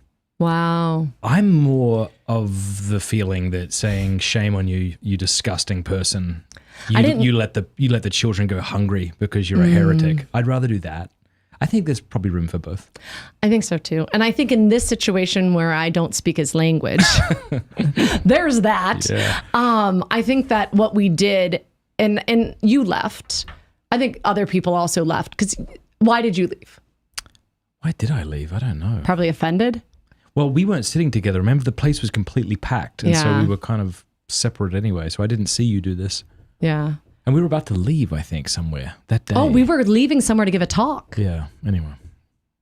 I forget what country we were going to, but I only knew after, and then afterwards I talked to some people and they said how powerful it was. They're like, you don't know the other parishioners, like seeing all, because in the picture, it's a beautiful picture. I'll have to give it to you to post, but it's like me and then all the kids and then behind them, all the Franciscan students and then faculty and staff, like everyone kind of followed suit.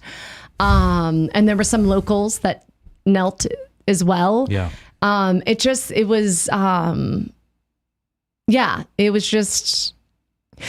was saddening is what it was. And especially because our kids, for our experience in Austria, our kids were fed the sacraments. Like they look forward to noon mass every day. And we had beautiful holy priests that preached and loved them in confession, and would let them altar serve. And our daughter would want to finish school early so she could go do sacristy work with the sisters and water all the flowers and set up everything just right. And, at another point, we're talking about saints. Yeah, can we give a shout out to Father Jim and Father Nathan? Yes. They were so good to our children. Thank you, Father Nathan and Father Jim. Our eldest daughter said to me, she's like, Father Jim. Jim is a saint. He's so kind to everyone, Dad.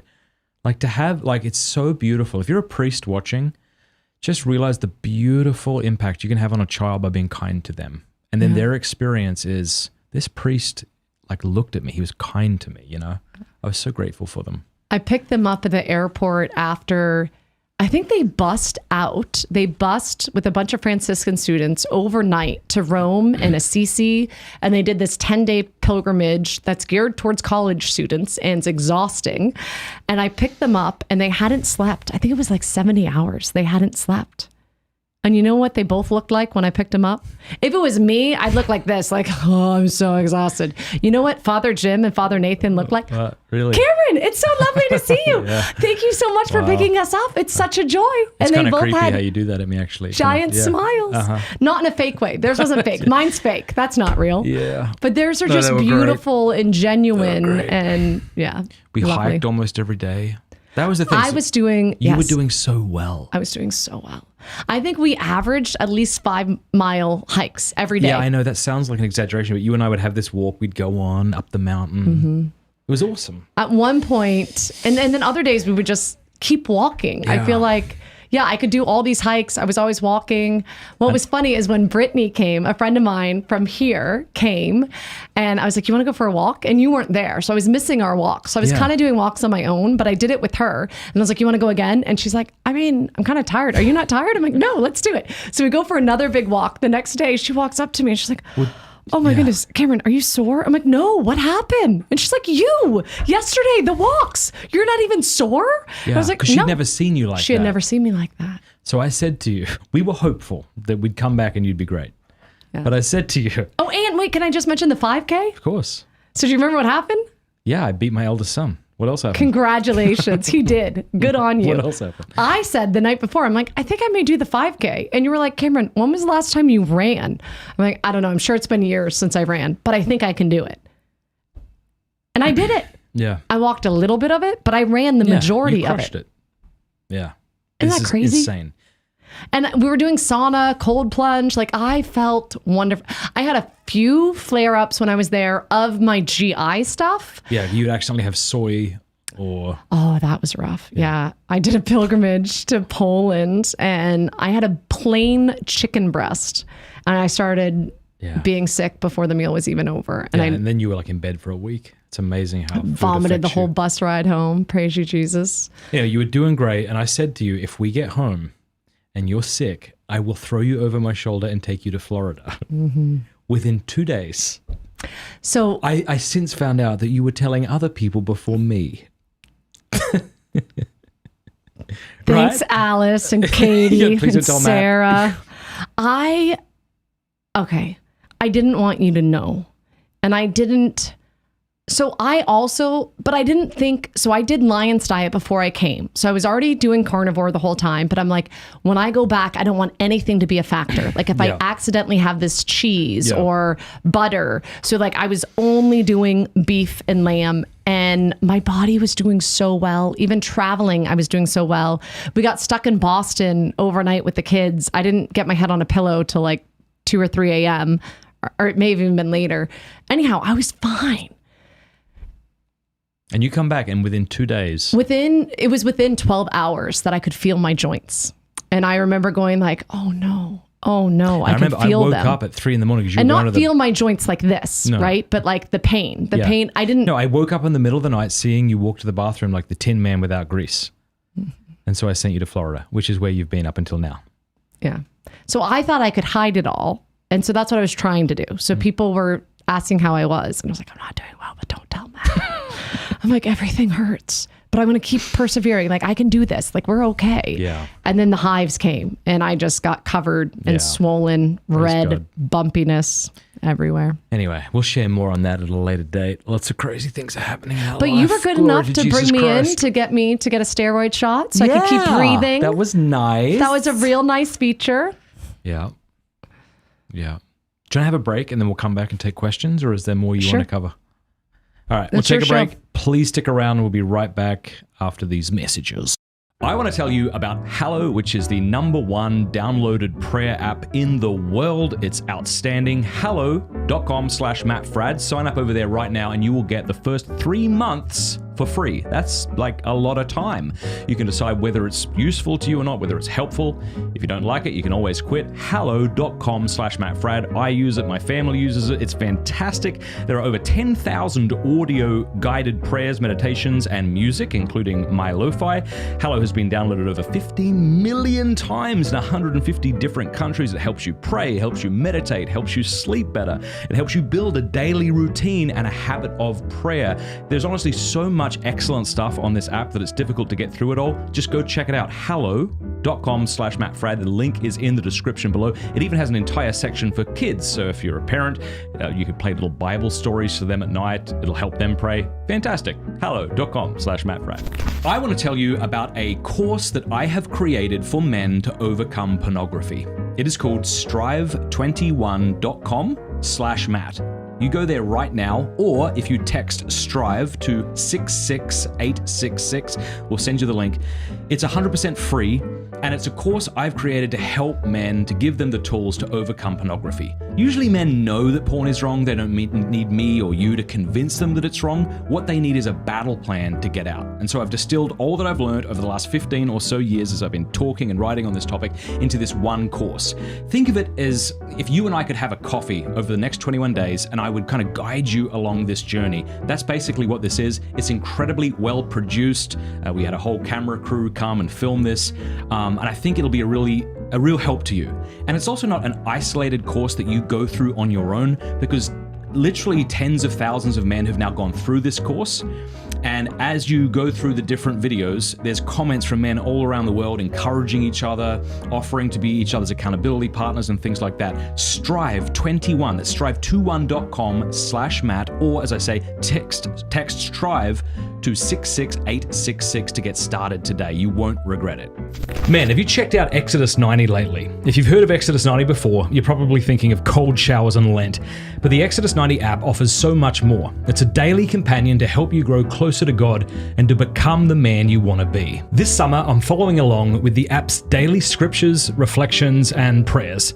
It's awesome. On the app, you can join the Enthronement to the Sacred Heart, the Exodus 90 Summer Book Club, and St. Michael's Lent, which starts August 15th and leads up to the feast of St. Michael the Archangel on September 29th.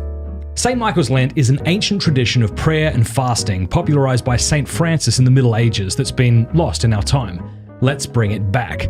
Join the men of Exodus 90 and Father Carlos Martins, Catholic priest, exorcist, and host of the Exorcist Files, who will serve as our spiritual guide for St. Michael's Lent this year on the Exodus 90 app. We will awaken to invisible realities and enter into the spiritual battle that rages around us all the time. Go to exodus90.com/Matt for a 14-day free trial to the Exodus 90 app and to learn more about St. Michael's Lent. That's exodus90.com/Matt to join us for St. Michael's Lent starting August 15.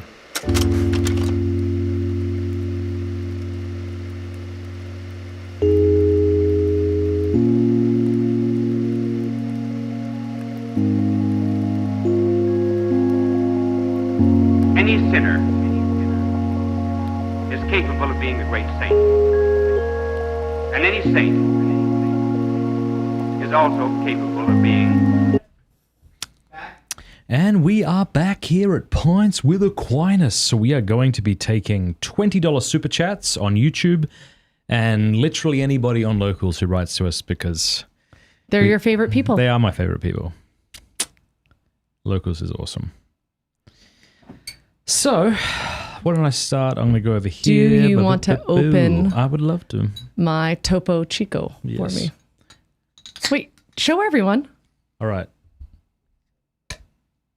How cool is my husband? It's my only party trick. Like, isn't that amazing? That's way better than Than your breaking party trick, yeah. your friend's I bottle. mean, yours was fine, I guess. All right, let's see. Yours is way better. Where is the... I also just want to say yeah. thank you so much to everyone that had us in all those countries. Like, a lot of people did a lot of work to get you to come and speak. They really and did. I just felt so loved, and they were so wonderful and beautiful. And it was so humbling and lovely to see so many people venerate this icon. And like, I loved your idea of having it. Yeah. It's just, It was really anointed, I thought. Yeah. The whole trip. yeah, it was very, very blessed and wonderful. Yeah. And we've just been invited to go down to Australia and travel the entire country to every city. I can't wait. And you have such a bug for adventure. I love it. And if it Let's weren't do for it. me being like, you know what, let's just give it a year, please, because... I know. Otherwise, we'd be on a plane now. I know. All right, let's take some questions. Brant B says, how often and in what context do you tell your children about sex? How do you explain that pop culture is wrong about sex? All the time through life. Through experiences. So more recently, we had a baby living with us for a while, and her parents are not married. And we were helping a woman who was pregnant and had an abortion scheduled. She was not married. And so like the conversations re-happen with kids, and we talk about it. And the world shows how, like, there's a lot, like, we see people in big cities that are lost and confused. And it's like, why does that guy look like he's wearing a dress? Yeah. And we need to pray for him. He's really confused and lost, and he doesn't know the love of Jesus. Like, that's how we're talking about it. Yeah. You know, it's like, an ongoing conversation. There's a misnomer that we call it the sex talk. And that gives you the impression that there's this one talk you have to And have. there's not. But there's not a math talk. There's not a science talk. There's classes, ongoing education. And we have to do that with our children about sex. Now, people have different approaches, and I'm not going to sit here and say there's one right way and one wrong way. For example, I heard Trent Horn, he recently kind of intimated that he is pretty guarded, or maybe Laura, his wife's pretty guarded with how they talk to their kids about sex. I've always told my kids exactly what sex is.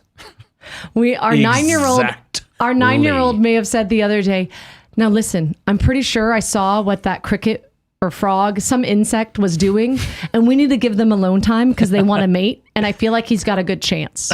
And so we walked away. We walked away so they could mate. He's got a good chance.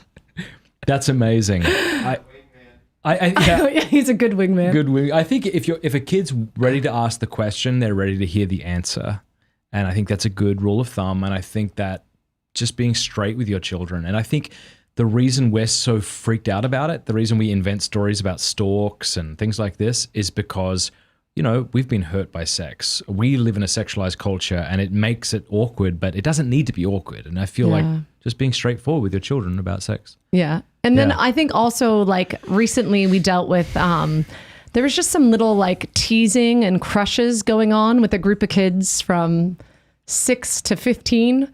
And there was just some of that going on. And another mom and I kind of talked to the kids, and we're like, okay, so we don't want to do this. Like, what we're doing is and it was like, oh, well, you're going to, and they were like playing like the MASH game or whatever, where you're like, oh, you're going to marry this person. And a couple of the kids were kind of crush heavy, but I think it was like the public school influence on the homeschool kids. So we just hadn't encountered it before. Yeah. And so we chatted with the kids, and we're like, okay, so it's actually belittling to see these guys that we're friends with, that we're playing soccer with every day, that are awesome guys, for us to be like, ooh, which one do you like? And like, we're belittling them, and we're making them less than who they are. Yeah, or at least making it awkward.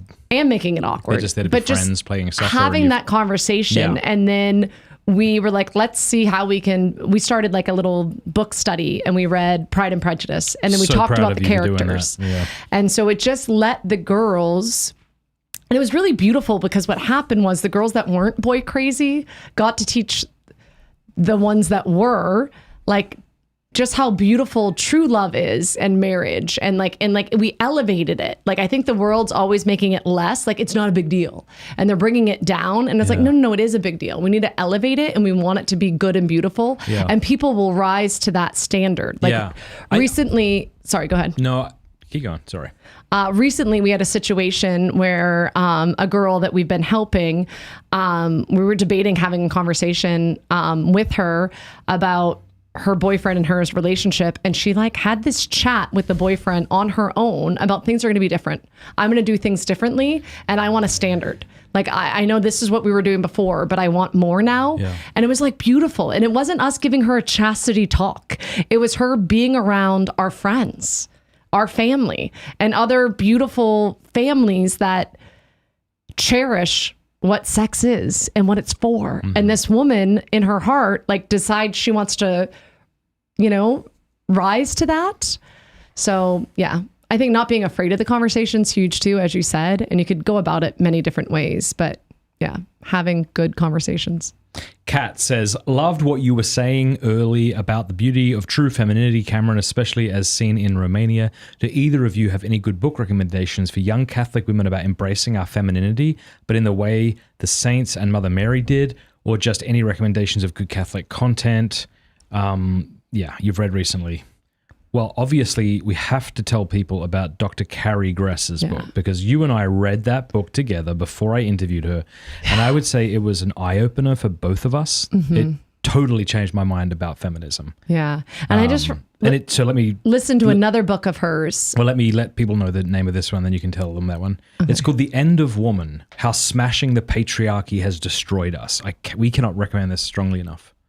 And the one that I would recommend is on the Audible app on my phone. Yeah. I don't actually remember the name of it, but it's by her as well. The Anti-Mary Exposed. Yes, that's what it is. Renouncing the culture from toxic, rescuing the culture from toxic femininity. Yes. Yeah, she's awesome. And I haven't even listened to the whole book, but it's the same thing. I feel like light bulbs are going off, and I'm experiencing and feeling things that are just, I don't know. There's something. Yeah. So we would recommend that for young women for sure.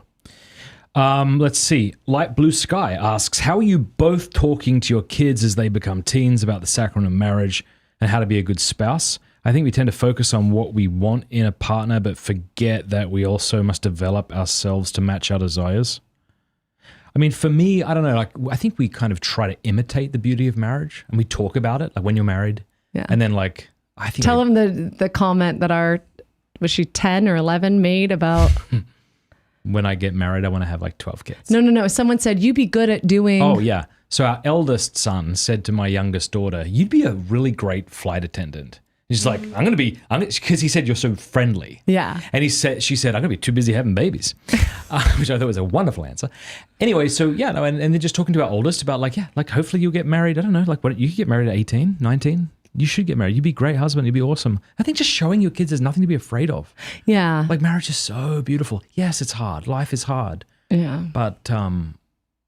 But also like not dating for the sake of dating. No like way. we don't talk about... we date to marry. Yeah, we date to marry. And our kids seem to get that, don't they? They do, They kind yeah. of talk like that without us even having told them. Yeah. It's like, well, obviously I wouldn't date now, right? Because I can't get married. I'm like, yes, that is correct. Great. Well done. Yeah. So but glad. it hasn't been like a rule that we've put Yeah. down. And like our teenagers are awesome. So cool. Like I remember someone, multiple times, especially girls, like women would be like, oh gosh, teenage daughter. Oh, right, yeah. that has happened to us a bunch. Yeah, And we're like, like you have a 14-year-old and 12-year-old. Oh, girls, right? And I'm like, actually, mine are awesome. I know some of them suck, but these ones are great. And they're like surprised by it. I'm like, some of them suck. and same with Liam. Like I love our kids. Our kids are awesome. yeah.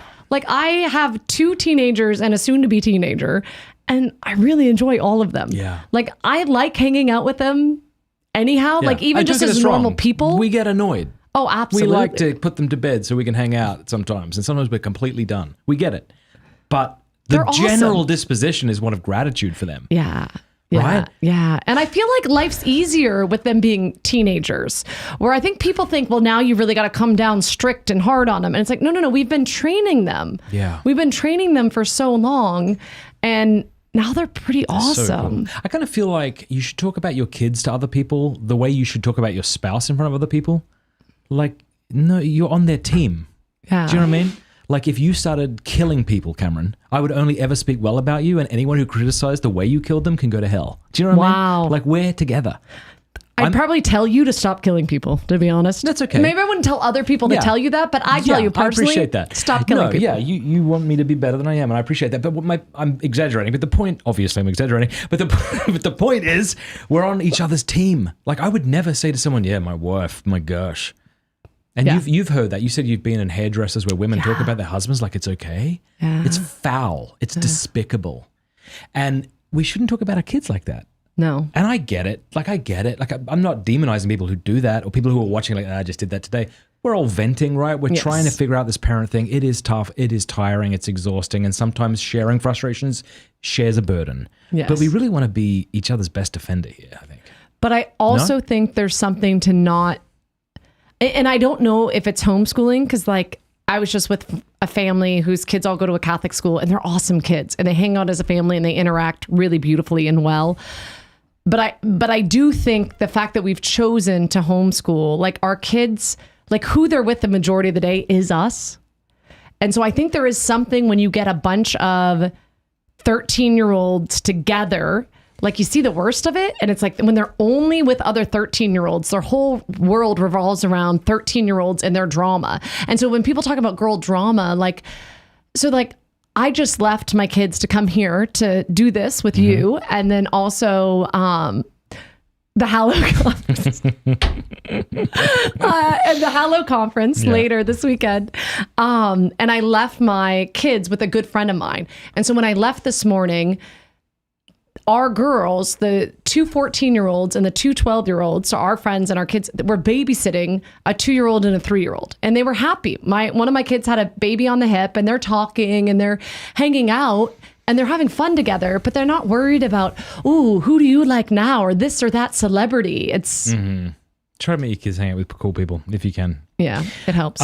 Here's a good question from someone who would like to be anonymous. What advice do you have on how to recover and heal physically and spiritually from a miscarriage? I'm so sorry. That's the main thing. It's really hard. yeah, so sorry for your loss. And I don't think other people get it unless they've been there and gone through it. And I think hearing that is helpful, because I feel like when you, and I've heard the same thing, like if one of your parents dies, but for having a close person that you love and then carrying someone in your womb for so long, and then the next day you're more, or if you're losing the baby over a period of time, you're mourning. And then the first time you go out afterwards, it's really weird, because you're like, my baby just died and none of you care.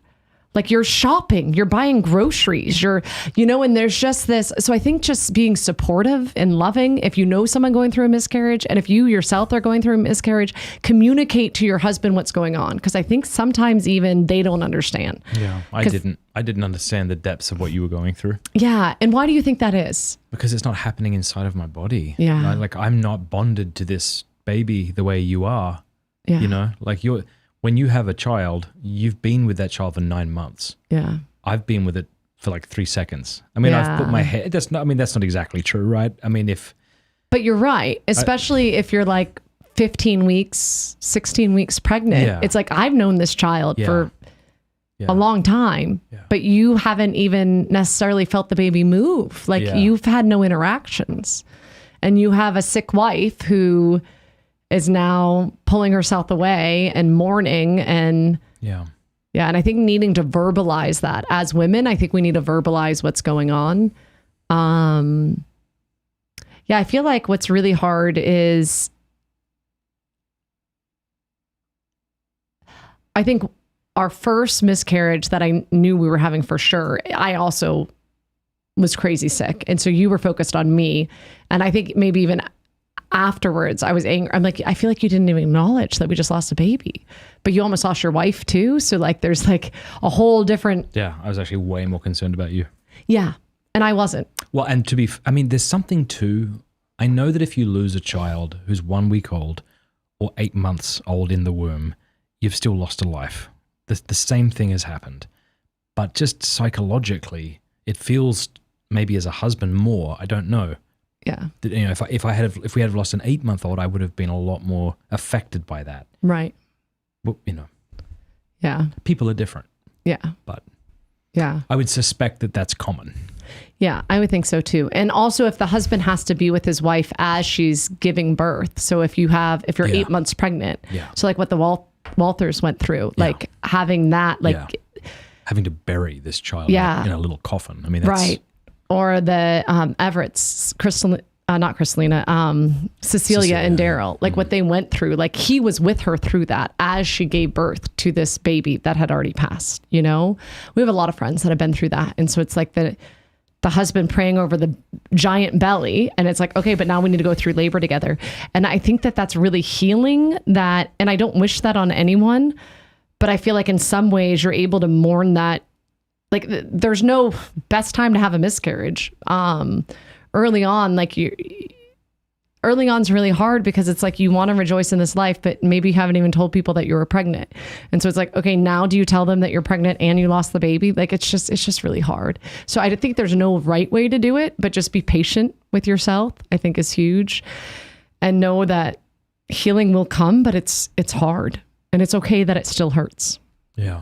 I think taking comfort in our Lord saying, let the little children come to me. And the Catechism says that even though we are bound by the sacraments, God is not bound by the sacraments. Yeah. And that we can trust that he who said, let the little children come to me, can find a way known only to himself to bring these little ones into heaven. Yeah. And so we can trust in the great mercy of God. Yeah. I was chatting with one of our kids the other day, and they said when they were at a Montessori school, one of their friends' mom lost a baby, had a miscarriage, and another girl in the class, because she said something about the baby being in heaven. And she said another girl said to her, no, that's not true. Your baby is not in heaven because you're not Catholic. And, ouch. Right. And so I was talking to our daughter about it. I'm like, well, what did you say? And she's like, I told her I thought her baby was in heaven. I'm like, okay, good. I think the baby's in heaven. She's like, yeah, but what does the church teach? And I'm like, I don't even know on that one. Like, I don't. And I think in a moment, I'm like, I think the main thing to know, honey, is in moments like this, you love the person. Like, that's what Christ would do. Christ loves the person. Or recently, I heard the story of Father Benedict Rochelle kept baptizing prostitutes' babies and drug-addicted people's babies, and just kept, I guess he got a reprimand or a talking to by an authority figure that's like, you got to stop blessing these people's babies who do not, their fathers are not coming to church, whatever. And he was like sharing this with Mother Teresa, or maybe asking advice or something. And Mother Teresa said something about their father is like, he's always at mass. Like these babies' fathers, like meaning God, like spiritual father is like there all the time. And I just love like the heart, I don't know, the heart of, and I'm probably getting the story wrong, whatever, but like the heart of like a compassionate, the heart of a mom being like, of course you did the right thing. And the heart of the father that he wanted to baptize. And I'm not telling priests to go baptize everyone's babies, but you know what I mean? Like in that, and even like, I know in my heart that I will be reunited with my babies that I've lost. And I can't wait for that day. I don't know that you can find it in a book somewhere and tell me. And I don't. The catechism's close enough. Like, I remember some guy arguing with me over it at one point. You nearly punched him in the face. He's a really smart guy because he went to TAC and all. Ooh. But he wasn't smart enough to see that he was arguing with the grieving mother. So the funny thing is, he tried to pull his brother in, who's also smart. And he's like, dude, she just lost a baby. I'm not saying anything here. Let me read what the Catechism of the Catholic Church says. Okay, please. This comes from paragraph 1282 and following. Since the earliest times, baptism has been administered to children, for it is a grace and gift of God that does not presuppose any human merit. Children are baptized in the faith of the Church. Entry into Christian life gives access to true freedom. With respect to children who have died without baptism, the liturgy of the Church invites us to trust in God's mercy and to pray for their salvation. Yeah. That's it. So we entrust them to the mercy of God. Yeah, absolutely. Julius asks, how can I lead my wife towards putting God at the center of our marriage when everyday life and raising our children take up most of her time and energy? Be supportive of her, give her breaks. Let her like offer to look after the kids so she can go to the store by herself, or if she wants to go get her hair done, or if she wants to go sit in adoration, like let her do it and be like, honey, I'll come home. I'll be with the kids, you know, or take over bedtime, like doing something where you're providing time for her. Like, would you like to go do this? Like if there's a women's retreat or a Bible study or a women's group, like being available, or honey, I will happily pay for a babysitter so you can. Like you used to insist early on when you were traveling a lot, and you always wanted me to get a babysitter when you were gone. And I wanted to save that money. Like I didn't, and we like compromised on if you were gone 3 nights, one of the 3 nights I'd have a babysitter. And because I was good until I wasn't good. And then I was just overwhelmed and done. And so I normally take the baby with me because I was normally good and I didn't need a break from the baby, but I leave the other kids with the babysitter. And that was huge. And it was good for me to know that I had that. And oftentimes I would just go for a walk, and I'd walk and eat sushi for dinner. And then I walked to the coffee shop and randomly run into some friends of ours. And it was just one night, and I came home and then the kids were already in bed. So all I had to do was feed the baby and put the baby to bed. And like, that's how I survived that. But I wouldn't have done it for me. I was more concerned about, no, we want to save money. And you were more concerned about me having me time. And, yeah. And I think by doing that, it would help me focus more on my prayer life. Like it was like, if you had said, I'll get you a babysitter if you're going to adoration, I probably would have punched you in the face, even though I love adoration. Yeah. And some of the times I would have gone to adoration. Right. But no, sometimes you just need to go get a bloody coffee. Yeah. Go for a walk in the park. Yeah. Yeah. Go to a friend's house, have a glass of wine. Yeah. So I think providing moments like that. Yeah. And then I think the same we learned early on, that was the best way for me to transition from mom mode to wife mode. And you would be like, go take a bath, relax, whatever you want. Like, and you would put the kids to bed and give me a glass, and you would bring in like a bring candle. Me alcohol. And bring me a glass of wine. Well, we'll get to that. Back when I had wine. Because there's a question having to do with that. But I was recently reading what Thomas Aquinas has to say on praying at all times. And he says that, well, we have to pray at all times virtually, but we can't pray at all times actually because we have stuff to do. So what does St. Paul mean then when he says pray at all times, right? Because like I got to get the kids and I got to fix dinner and I got to clean up the... So the way I like to think of it is this. Remember when you were a kid and you'd blow up a balloon and you try to keep it off the floor and you just hit it up in the air and that was the goal, to keep it off the floor? All right. The balloon is your heart. The ceiling is God. The floor is without God. Okay. We're meant to pray at all times. We're meant to be desiring of God at all times, acting, working for his glory. Like if you're on your deathbed and you knew you were about to die, how often would you think about God? You'd probably be all times in some sense thinking about God, desiring God, So those little taps, right? That's the praying at all times. Like, Jesus, help me. Like, I need you, Lord. Give me grace. But going to adoration is like smacking that balloon up.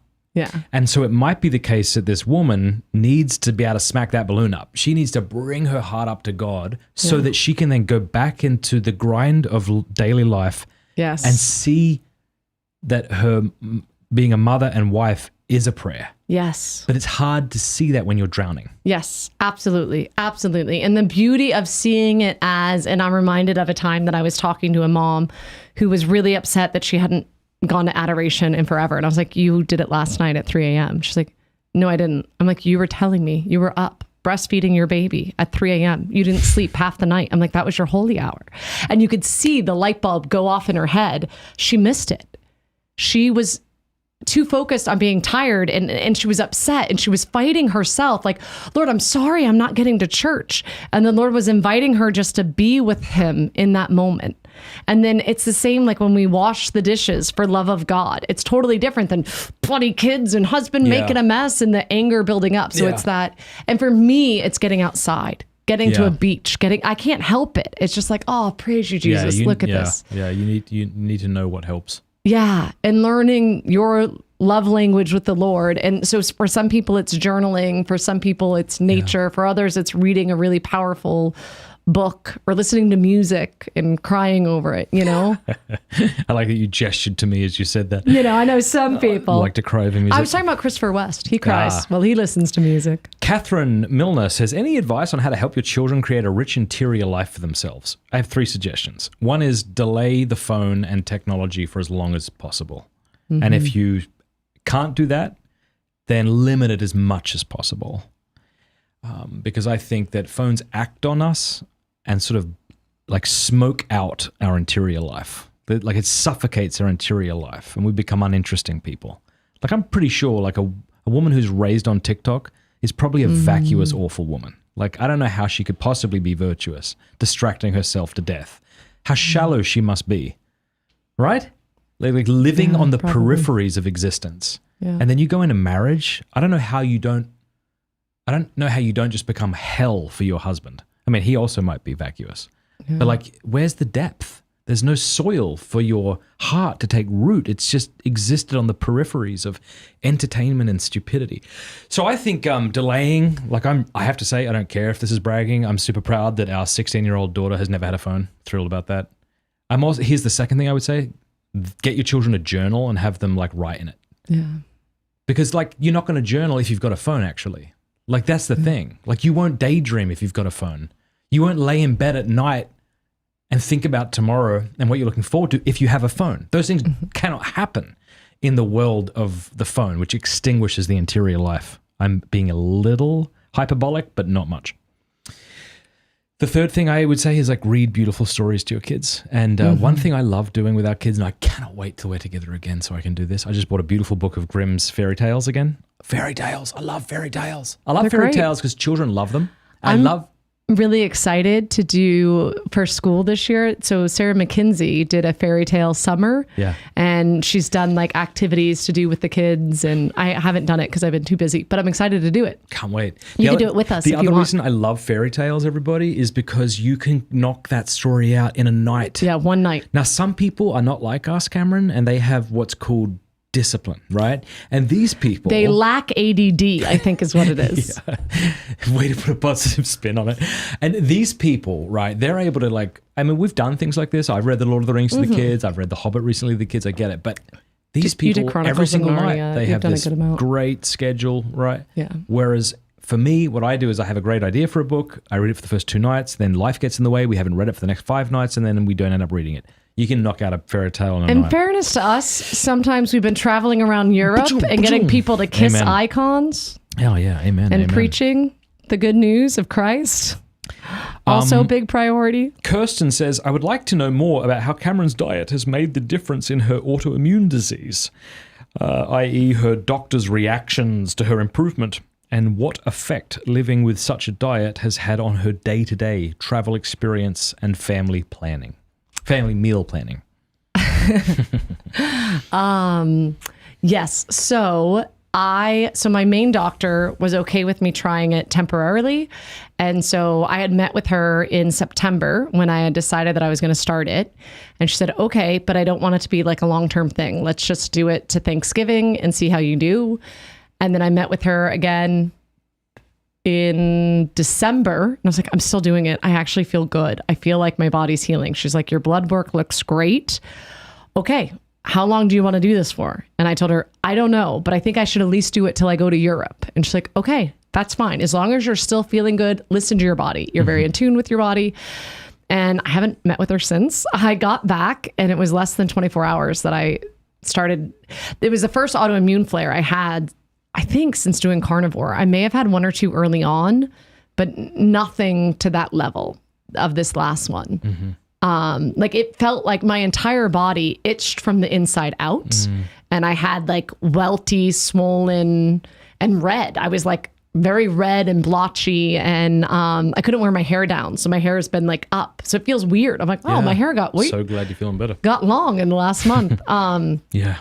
So yeah, that was the first time I had like a bad autoimmune flare, and it was nothing that I ate. Like I know it wasn't. I think it's environmental, and we're still trying to get to the root of it. But praise you, Jesus. But as far as travel goes, it's funny. So I traveled when I went international. I had a glass jar of brown butter bites.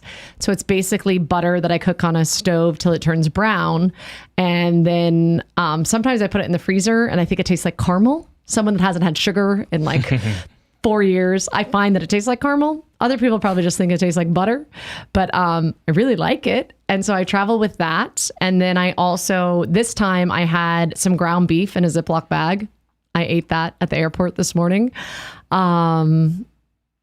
Yeah, so I just have to think ahead. So when I'm at home, so going to Europe was easy. I was set up. Like I had made my own like beef jerky. What else did I travel with when we went? I dehydrated a bunch of different cuts of meat, and there were different shapes and sizes, and I had all of that. Yeah. A friend of ours had deer jerky that he made that he gave me. I had the brown butter bites. I think I had tallow that I put an LMNT packet into and mixed it up. So it was like electrolytes and stevia and chocolate flavoring, which probably is Do you have not a great for me. code that people can get those? I do, yes. Give it to me. I will put it in the comments and people can use your link to get it. Yes. Okay. I'll give you the code. Click on it. It's awesome. So LMNT, I think you're okay. So this is my dyslexia. So I'm pretty sure it's actually pronounced element. Yeah. But the company, You're like LMNOPQRF. but the company, it's an L, an M, an N, and a T. So I call it LMNT. Yeah, but yeah, yeah. someone else was like, you mean element? I was like, oh. That would make so much sense. But if you use my promo code, then you get a free sample pack of a bunch of different ones. Yeah. And then they'll mail me some for free too, which I appreciate because it's put kind of that- pricey. We'll put that in the description. Yes. Probably not the comments, so check the description to use that promo code. It's really Yes. And I also, like when I would travel, like that would be my special treat. I get like a cappuccino and I just sprinkle a little on top, and it was good. Yeah. Josiah, would you make a note of that delicious. I remember to put that in the show notes? You can pull it from my YouTube channel. Oh, perfect. Okay, next, is that okay? So yeah, I think the main thing is thinking ahead. And then you showed up picking me up from the airport today and brought me a lovely steak. I did. So thank you. Michael asks, I hate when I say their name and then I read anonymous. Just go to the next question. One. Jenny says, let's go through a few more. Sorry about that. So just don't say the person's name. Just go to the question. Well, they like their names read. It makes Well, read them the feel question special. first and then say it was asked Can by. we get another live stream, says Michael Kupris. with y'all and the horns. It was one of my favorite things I've ever seen from any of you. I would love that because I just want to see Laura and Trent again. Yeah. And they're way more fun together. Is Trent coming for this conference? No. Okay. I always don't tell him this, but I always get kind of disappointed when I see him because then it reminds me how much I miss Laura. And I'm like, oh. I feel that way too. No, not really. I love Trent. Yeah, Trent's actually going to be in studio. Everybody who's watching right now, we have a live debate in studio. We have a Mormon apologist. The last one backed out and then lied about it. Right, Josiah? That's correct, isn't it? Yep, that's what happened. This one is awesome. He seems like an awesome guy, super normal, intelligent. He's going to debate Trent Horn in studio on Mormonism. So when?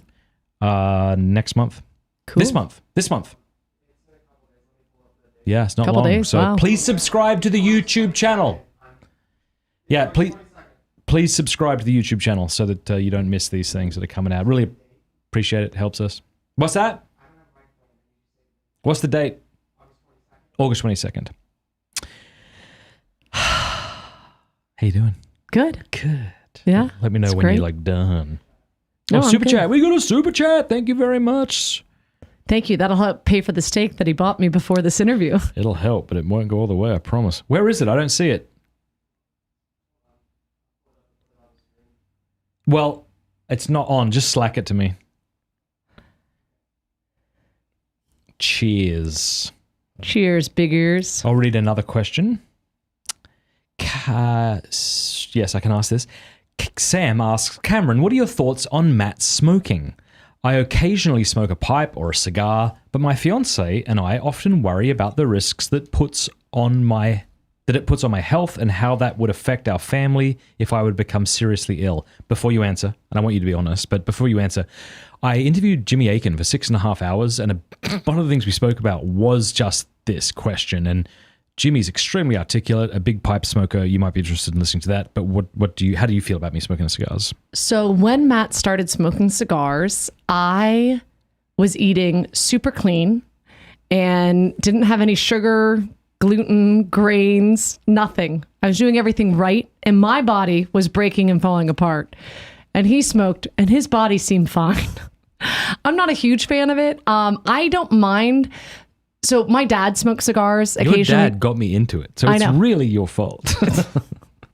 I now own a cigar lounge. I'm not sure how that happened. It escalated quickly. I prefer a pipe. I don't mind the smell of a pipe. I feel like if you smoke cigarettes, I would, ew, gross. No, I couldn't have you around me afterwards.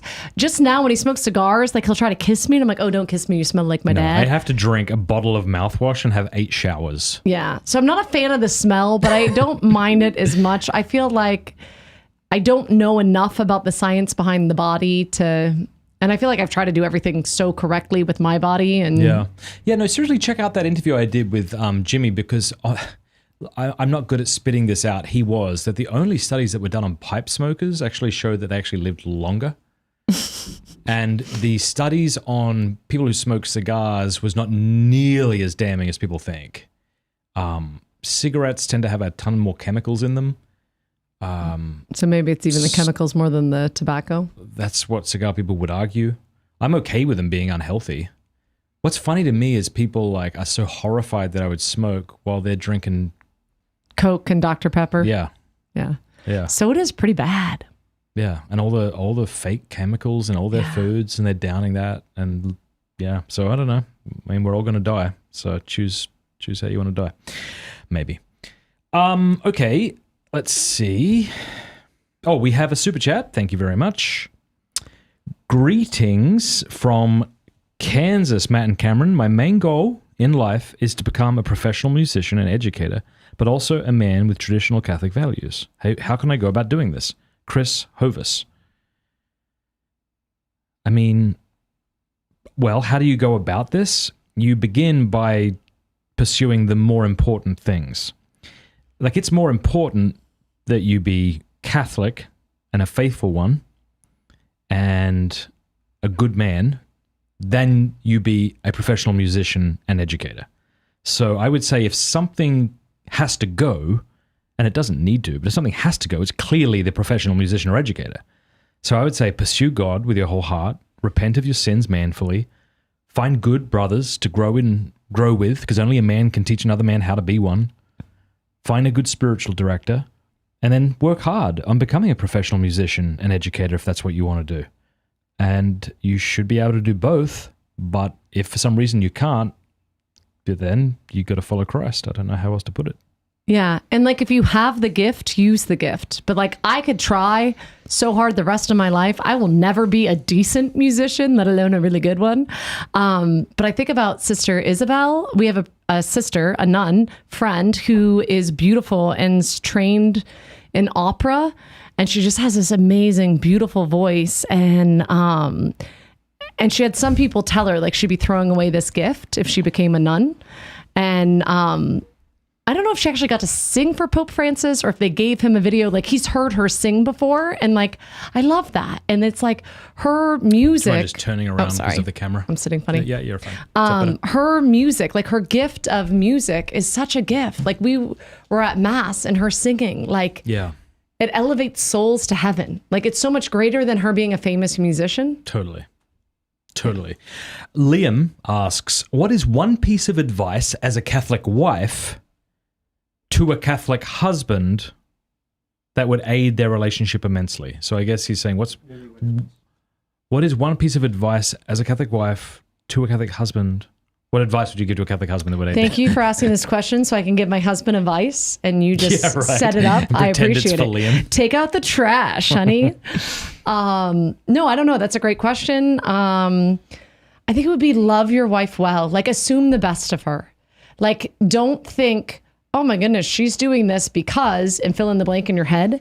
You do not know her. Like, I love you so much. And we've been married for 18 years. And I think when we first got married, we thought that we were a lot alike. And I think we thought we knew each other really well. Yeah, we guessed each other's thought patterns. You must be doing this because of this. And then even after 18 years, I'm like, I cannot believe this isn't what you were thinking. Like, it's so weird, but you're different to a lot of, like, men tell me that their wives tend to not share what they really feel. And you've got to kind of ferret it out. And when they say something, they might mean something else. You've literally never done that once in our marriage. You've always said exactly how you're doing. And so that's I've learned to trust that. Like, I mean, there's definitely been times I'm like, how is this? Are you sure you're not? Like, I think maybe she's being passive aggressive. I'm like, no, she's not. She means what she's saying. Okay. And so I kind of put on you what I assume. Or sometimes I think you've gotten mad at me thinking that I'm not telling you something, like that I'm holding back. And I'm like, it's because I'm oblivious to what's going on in my heart. Yeah. If I knew, I would tell you. Yeah, I just don't know. I'm in doer mode. Yeah. So I think, assuming the best in them, and then also looking for ways that you can serve them more than what they should be doing for you. Yeah. Focusing on you is a good idea. I would say, like, if you're a wife, like, respect your husband more than you do. Like, go out of your way to show him respect. When he comes home from work, leave what you're doing, find him and hug him, right? Like, men love respect. And I would say, and you tell me, I mean, you've just given the advice, but I would say to husbands, like, try to be more attentive to your wife. Like, actually, like, how are you doing?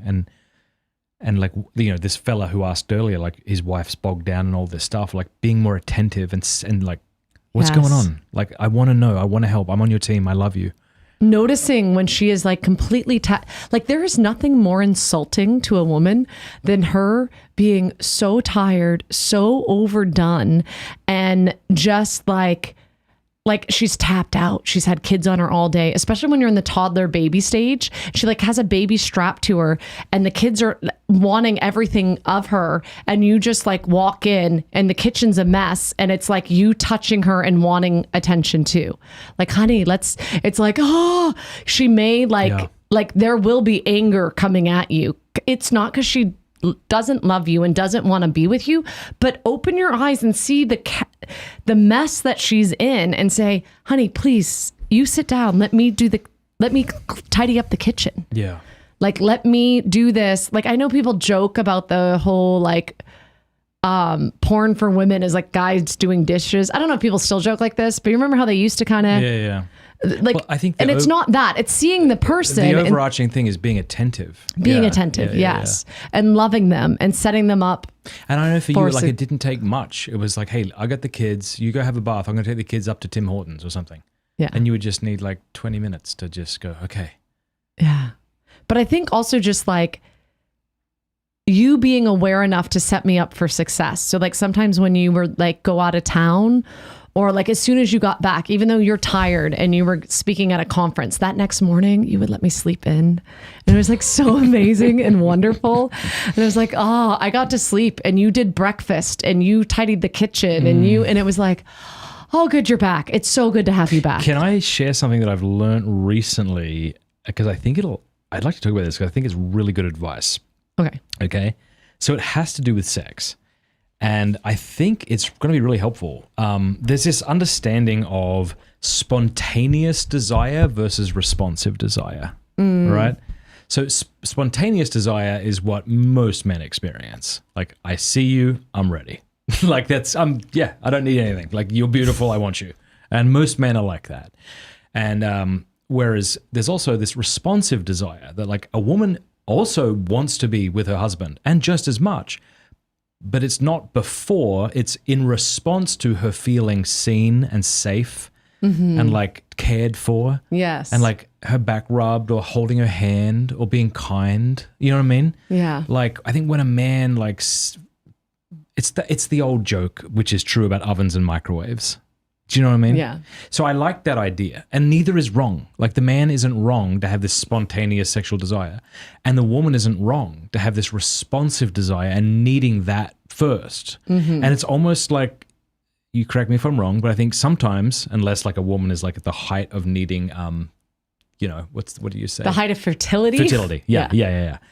There were times you would, So, but it's like after that has been given, not before, is when you are experiencing what the man is often experiencing immediately without needing anything. Yeah. You know? Yeah. 'Cause like how many times in our marriage where it's been like, you've needed us to be okay to come together. Yes. And I've needed us to come together to be okay. We could be okay. You know? Yes. Exactly. So like, I think that's kind of a good advice to a man, is just to realize that like, it's good that your wife is different to you.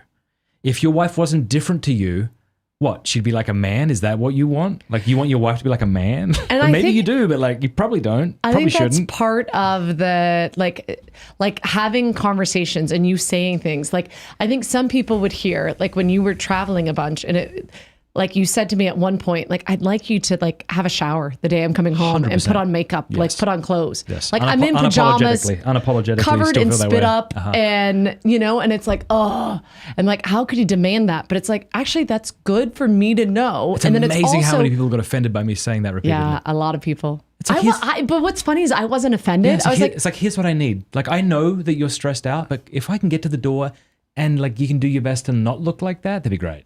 yeah. Whereas for you, you were like, can we have like a big family meal before you go? It's like, what do you need? Yes. Like, I need us to have us time as a family. And to communicate that with each other honestly, and then to be like, okay, is that unrealistic? Because it might be. And if it is, then like, I need to be okay with that. But or you no, need to I be think okay it's with good to that. hear it and learn it. And it's not like, I wasn't angry this morning when I got up and I shaved my legs and I brushed my hair and I put on makeup before I got on the plane and I like wanted to look cute, like I didn't do that because I'm like, oh, Matt demands that I be like, but it was like, I was excited to see you. Yeah. I wanted to see you. I want to look good for you because I love you and I've missed you and I'm excited for us to spend time together.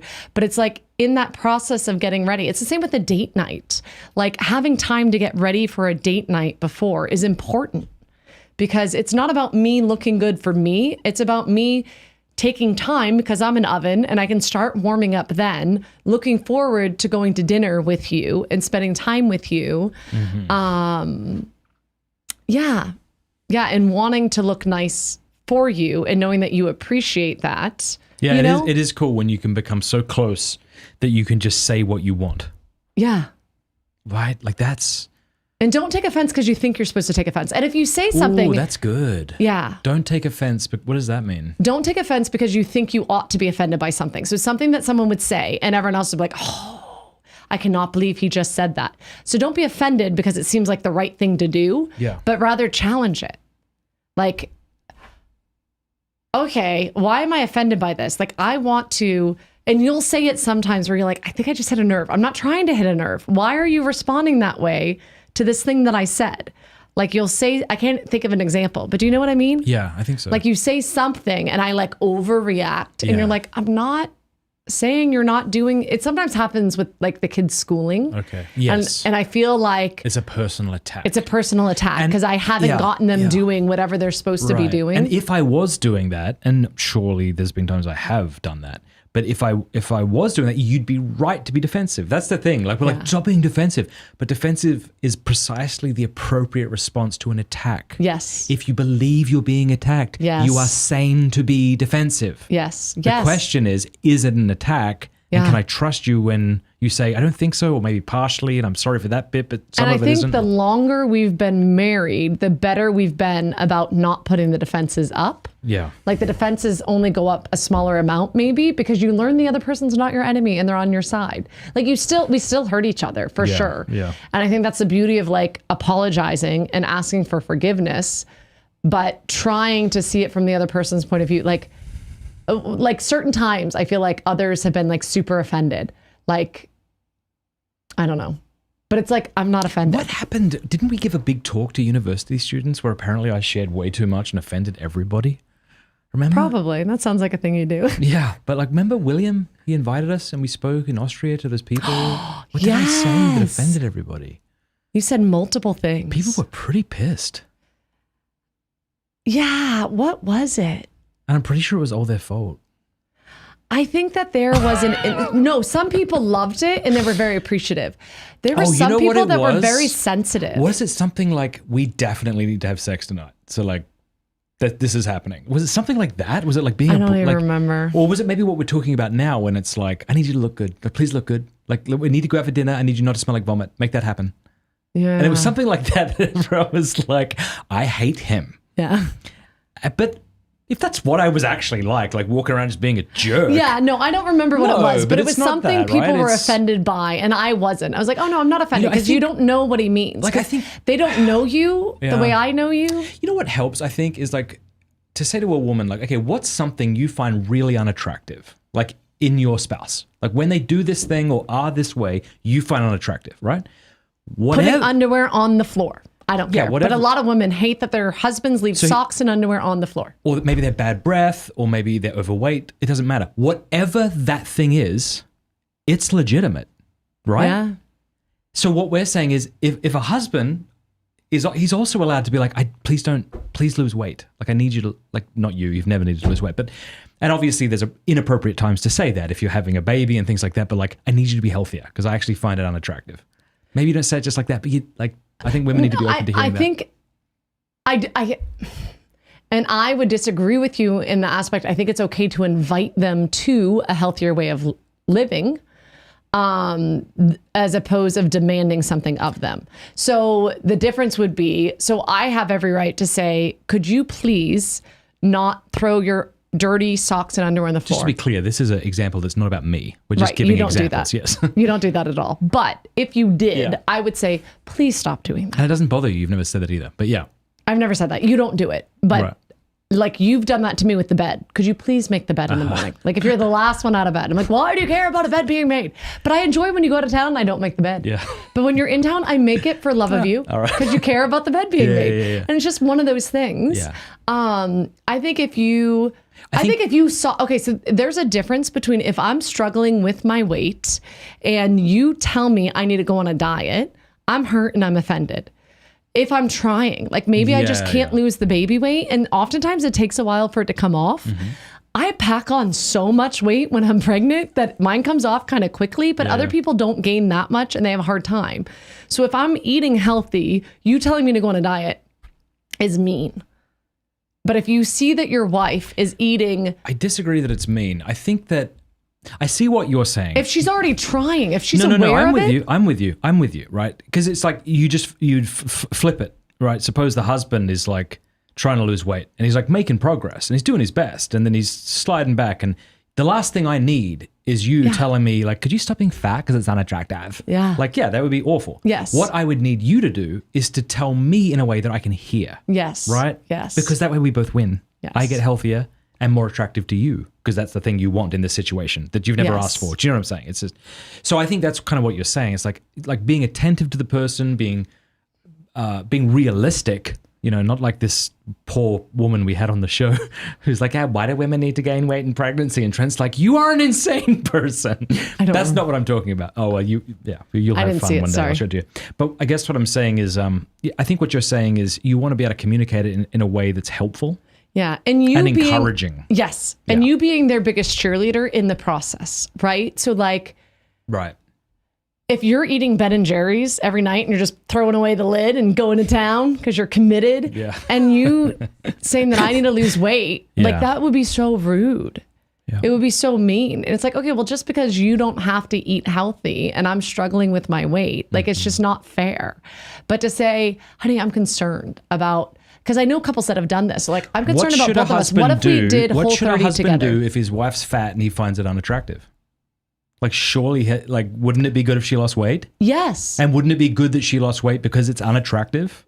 I think more so for her health. The attractiveness is also, okay. It's okay that it's both, but it's more offensive for it to be because of what you look like. But you being concerned. It is more offensive, yeah. Like, even you've done it to me legitimate. With like when we went to that wedding and I wanted to eat all those Pittsburgh cookies things. Oh my gosh, please tell this story correctly, because if you don't, I'm going to come off really bad. Okay, so I wasn't doing carnivore yet, but I was eating pretty much paleo keto. So like I was grain-free, gluten-free, and I was really strict. I've been strict with the gluten-free for a while, but sometimes I would let sugar come in. And we were at a wedding and they had, I guess it's a Pittsburgh tradition where they have a cookie table. Where they eat like crap. Where they bring lots of cookies. Different people bring in cookies to someone's wedding. And they had a whole gluten-free section. And I was so excited. And I filled up a plate, like a dinner-sized serving plate of cookies. I have a sweet tooth, people. I have a problem. I know. But I bring it back to my table and I'm so excited. I'm like, look at all these gluten-free cookies. And I sit down and you're like, I ate one or two before you said something. So I backed a couple of them. Maybe I even ate 3. You're like, hey, honey, what's that over there? And then Matt said, you put your hand on my hand. I'm like, are you sure you want to do this? Now, why was I saying that? Is this a good idea? Because you get sick, Because I get sick. And there was 2 women.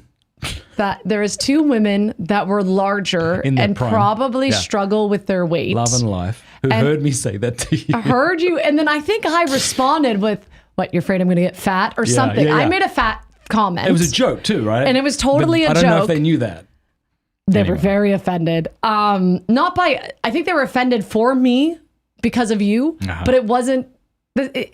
You were more concerned, and I would have gotten home and I would have gotten sick and maybe vomited. Right? Because what I'm talking about is it's okay that men find things unattractive in their spouse, and it's okay that women find things that are unattractive in their spouse. So I'm thinking, okay, what's an analogy? All right, how about this? What if a woman finds her husband's body odor like really off-putting, right?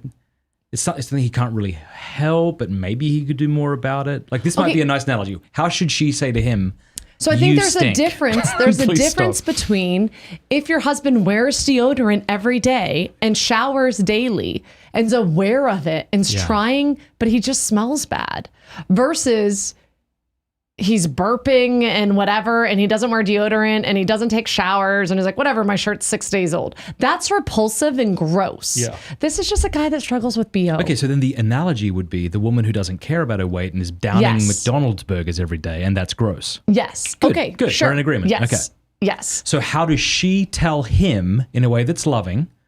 So I think it doesn't matter which one that you're dealing with. Both, I think you ought to come back behind the mic a you bit. ought to approach them in a loving manner. Yeah. And so I think it's an invitation and not a demand. Yeah. I think a demand is off-putting. Yeah. And nobody wants to respond to the demand. No one likes shame. No. I've never responded terrifically to shame.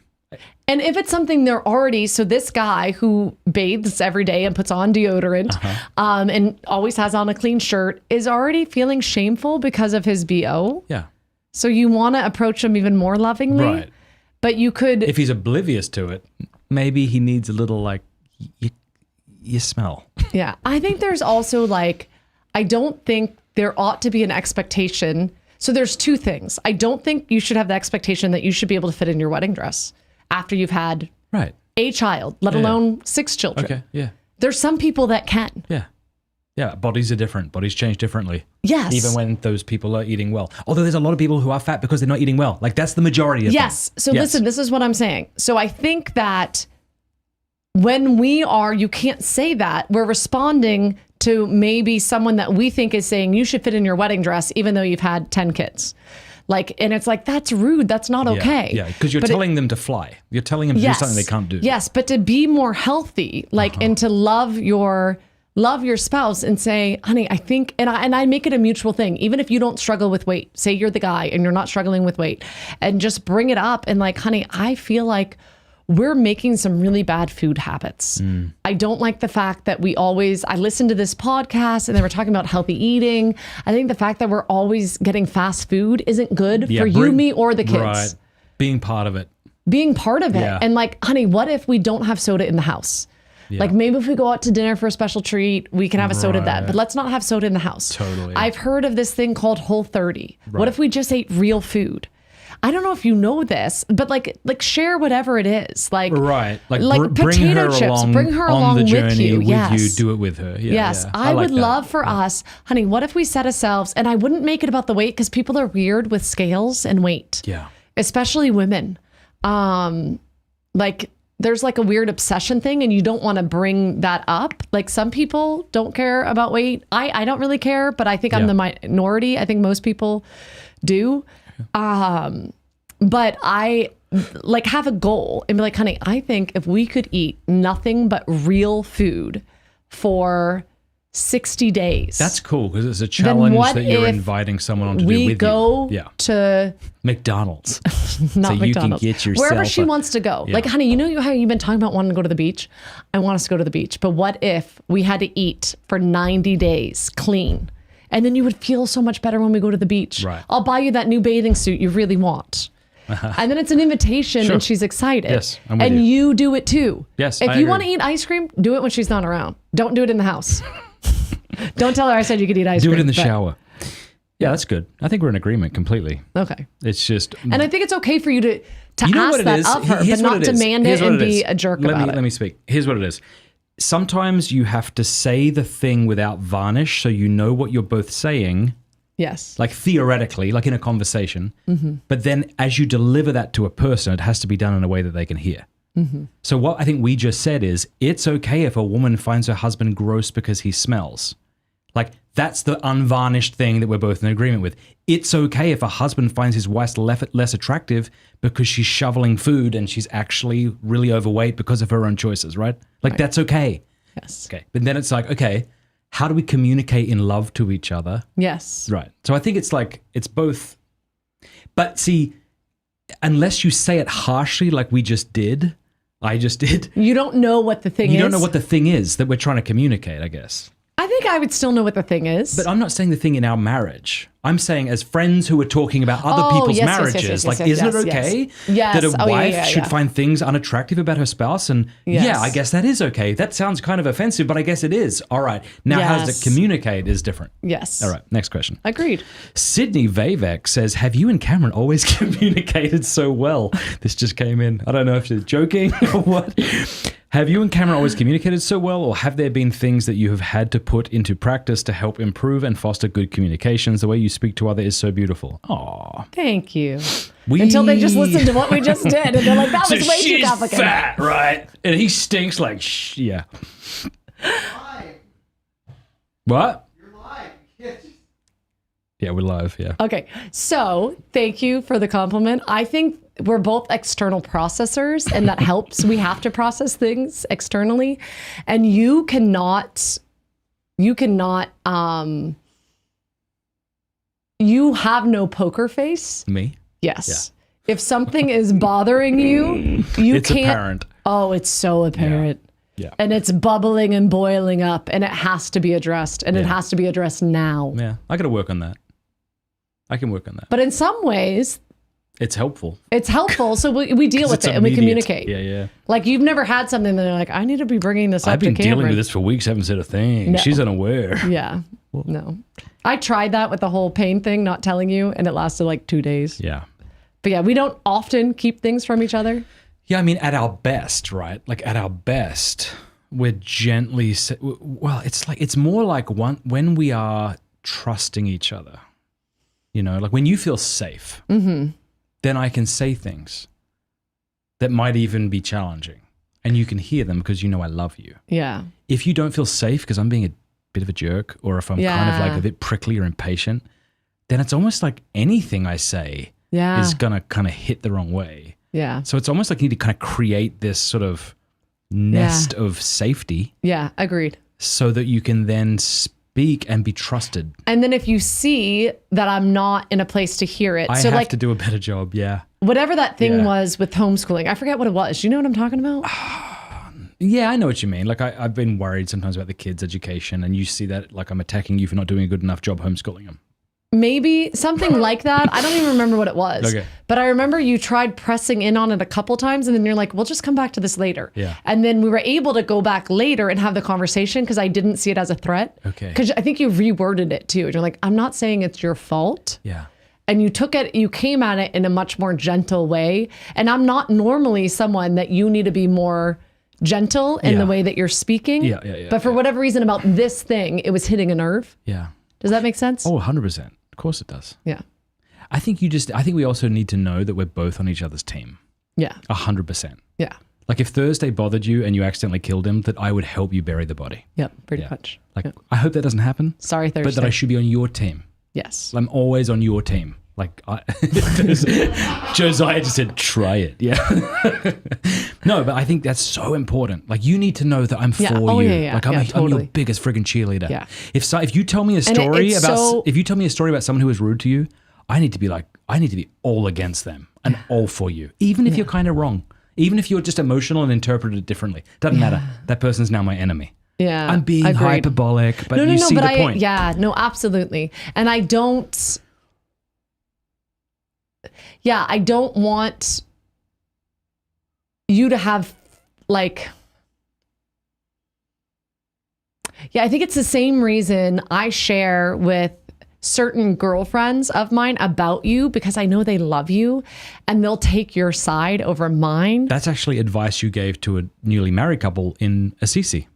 Yeah. You want to share that? I don't remember what I said. Well, it's the same thing. Okay. So it was, someone asked advice and I said, don't if you're going to talk about your husband or your wife, go to someone that you know will take their side and then try to say the thing that you're upset about, because they'll help you realize your spouse's side. So for me, I have this happen all the time with girlfriends of mine, because I think sometimes I understand where their husbands are coming from, because I think like they do sometimes. So when they're like, he did this just up to me, I'm like, no, he didn't. He had no idea. And so I'm able to defend him and be like, this is probably what he was thinking. And then I have a couple friends that are more similar temperament wise to you, that I think they're like, this is what he's going through. And I'm like, oh, okay. And like, So I think the advice you gave to this couple in Assisi was always, if you're going to talk about your husband to process things, do it with a trusted friend who will take his side over yours. Yeah. Now not in all circumstances, right? I mean, if the guy's actually being like abusive or something, it would be really inappropriate. No, but in most situations, the point is, like, if I need to process something with a friend of mine, I need to process it with a guy who's defending you and inviting me to love you. Yes, not someone who's gonna be like, yeah, what a ball and chain. Yes, or something. Yeah. Yes, absolutely. Yeah, that's very, very helpful. Josiah, can you tell us when we can stop, please?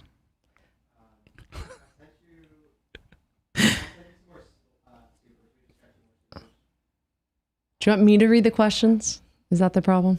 Or you're just tired? No. You just got in from the airport. I want us to go like have a drink, hang out. I mean, you can have a drink, but you can have some water and some steak. Hey, I'm having a drink right now. And I'll crush some ice cream and vodka. I don't know.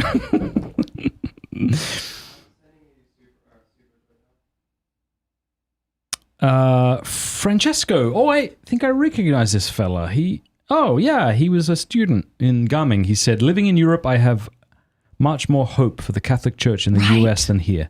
Yes. Did you have the same thought while being in Europe? Yes. Yeah, especially Rome. Do you want to talk about that?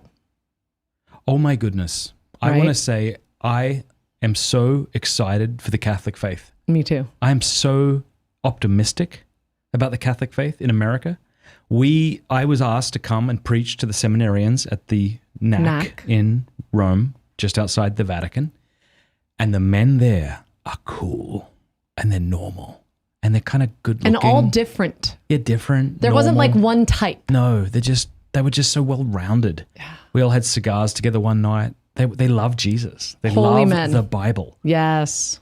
Someone said to me that what we always see is starlight, and his point was the light that's emanating from the stars that we see isn't the light that's being emanated now, because it takes a while to get to us. And what we see when we observe the church isn't the state of the church right now. Yeah. So when you look around and you see this wonderful Eucharistic Congress that just took place, I think it was 50,000 people. Everyone's raving about it. Said it was absolutely gorgeous in the best possible way. And you see these good seminarians. And this is something I've said, like I can't think of one successful YouTube channel that's Catholic that's promoting like women priests or contraception or sodomy or like, there's some that like, I wish they were a little bit more conservative, but for the most part, I can't think of one. Yeah. That's interesting. Yeah, that Right? is. That's interesting. Or is it just because you're not looking at them or watching them? No, there isn't one. Okay. There's a couple, but like no one knows about them. No one cares about them. And at that point, you might say, yeah, but the sampling size is skewed, right? Because YouTube tends to lend towards younger men. And I'm like, exactly. If you wanted a demographic of humans to change the shape of something, wouldn't it be young men? So praise God. Like I'm really excited. Yeah, they were great guys. Yeah. And then also your interview with the Cardinal too. Cardinal Burke, love him. Yeah. Yeah. Yeah, I feel like everywhere we went, the priests that were hearing confessions, a lot more hope in the church. Okay, this is something that just happened. Thank you. Johnny Deco just sent us a super chat. He said, today at the Paris Olympics, in the sport of female boxing, which is disgusting and shouldn't exist, period, I don't think, a woman, quote unquote, so it's a dude in Minecraft, intersex individual, won a botched boxing match in less than a minute against a woman. How wrong Sorry, is this? I don't know what an intersex, whatever Thursday just said. Does that mean that it was the person fighting was born a man? Not quite. It's a really rare biological genetic condition. Like he might present both genitalia or something. Is that what you're saying? It presents with, the person presents with the female genitalia that has XY chromosomes. Okay. Women shouldn't be boxing, period, ever. Under no circumstances should women be boxing. This is such a disgusting sport for women to be engaged in. Don't do it. There's not really an art to it, is it? It's No, just there's an keep art to punching it. the person in the face. No, there's definitely an art to it. It's incredibly artful. Is it? Yes, of course. My gosh. Takes what? No, it takes tremendous skill. There's a real tremendous skill. In fairness, I haven't watched But much boxing. Women shouldn't be boxing, clearly. All right. I'm really, Paris Olympics is very sad. The state of the church in Paris, like when we were there, also just wasn't very beautiful. It was really sad, huh? Yeah, it was. But speaking of Paris, we should do another Pilgrimage. How right. many of you would want to go on a pilgrimage with us if we did it? Just show of hands. And the pilgrimage is a boat pilgrimage. River cruise again. Sorry, that sounds way better than boat pilgrimage. So my wife and I might be hosting a river cruise through France. We may. We may. Maybe next August. Maybe. I don't know. Let us know in the comments if you'd be open to that. I don't know. But all right, here's a question. We loved our last one, and everyone we met on it was Guess amazing. who, that's his username, says, who is your favorite Catholic at the Daily Wire and when are we converting Ben Shapiro? Well, first of all, my interview with Ben Shapiro goes live this Sunday over at, Saturday on Daily Wire Plus and then to YouTube on Sunday. So if you're interested in seeing Ben interview me, you can. I mean, I love both Michael and Matt. Yeah. For different reasons, like Michael's so just charming and polished. And Matt's neither. Matt is just, he's very articulate. They're both very intelligent. I love them both. I will say that you and I, because TV stinks, like no one watches TV, I don't think. But I said to Shapiro that the one show that my wife and I have been watching, like we don't watch anything else, was Matt Shapiro's Judge. No, sorry. Not Matt Shapiro. Matt Walsh. Matt Walsh is Judged. Yeah. Wasn't that fun? We enjoyed that. Funny. It was just kind of silly. Yeah, it was silly. It was sad, but silly. Yeah. I kind of felt bad that we're laughing at other people that like, he just really, Matt's just displaying common sense. Yeah. See, you go. Her lips exploded on an airplane. Oh my gosh. Yeah. I actually, Matt Walsh, I think, might be their best asset. He's great. This Am I Racist film that's coming out. I'm excited. Every one of you I can't wait to must see go it. and watch this, because what's going to happen over the next couple of months is the mainstream media and the White House and big tech are all going to convince you that you're a racist who hates women if you don't vote for a subpar, to say the least, candidate, right? Mm-hmm. That's what's about to happen. They're going to just...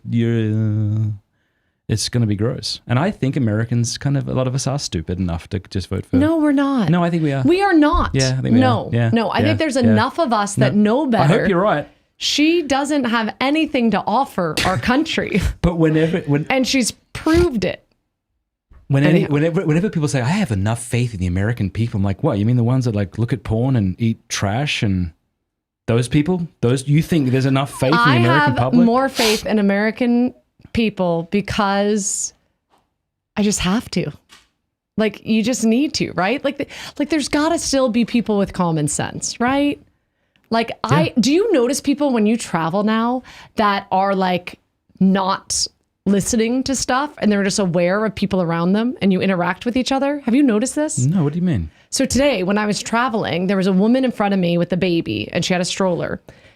I'm always a sucker for babies and women traveling alone. So Yeah, me too. I always love helping women who are traveling alone with babies. I'm like, here, please let me help you, or I smile Yes, at them. yes. Like they So- are going through the gauntlet. Yes. They deserve So I'm all of the helping free her, things. right? Yeah. And then we get through. And what's so funny is the security guy double checks with her that the sippy cup is hers and the pacifier. She nods yes. He goes away, comes back and hands it to me. And I'm like, but I got the stroller down. Like, I was helping her. Uh-huh. And so I took it and I was like, thanks. I'm like, here you go. And he's like, and she apologized. She's like, I don't know why he gave that to you. I'm like, oh, don't worry about it. I'm a mom too. He recognized that I had mom vibes or whatever. Yeah. And then I was on the plane and I noticed someone, no, I was waiting to get on the plane and I noticed a woman noticed me and we just kind of looked at each other and smiled. And she was older. She was reading a book. Yeah. And then there was just kind of some weird stuff going on around us and we both just kind of looked at each other and like, Interesting. huh, yeah.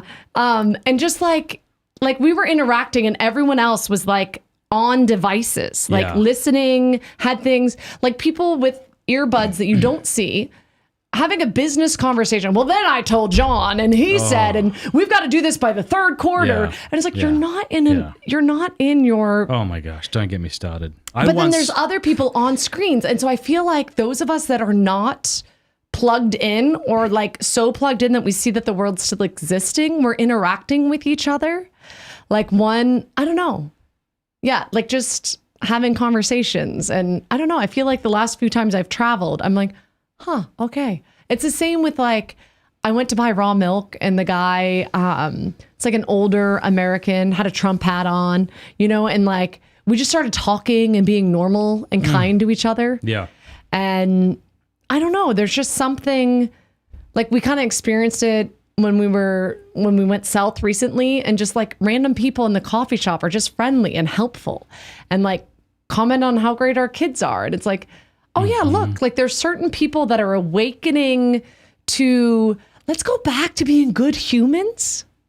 And maybe part of that is getting off our phone when we go to a checkout, talking to the person, like having a conversation about sparkling water, like when we bought water and I was telling her, she's like, I have GI issues. I'm like, mineral water is your friend. You guys have this brand. And like, she thanked me for it. Like, thank you so much. And it's like, we're just being human to each other. We all ought to do that, but so many people aren't doing that. Yeah. And like, it doesn't matter if you have purple hair and like, Matters a little bit, but yeah.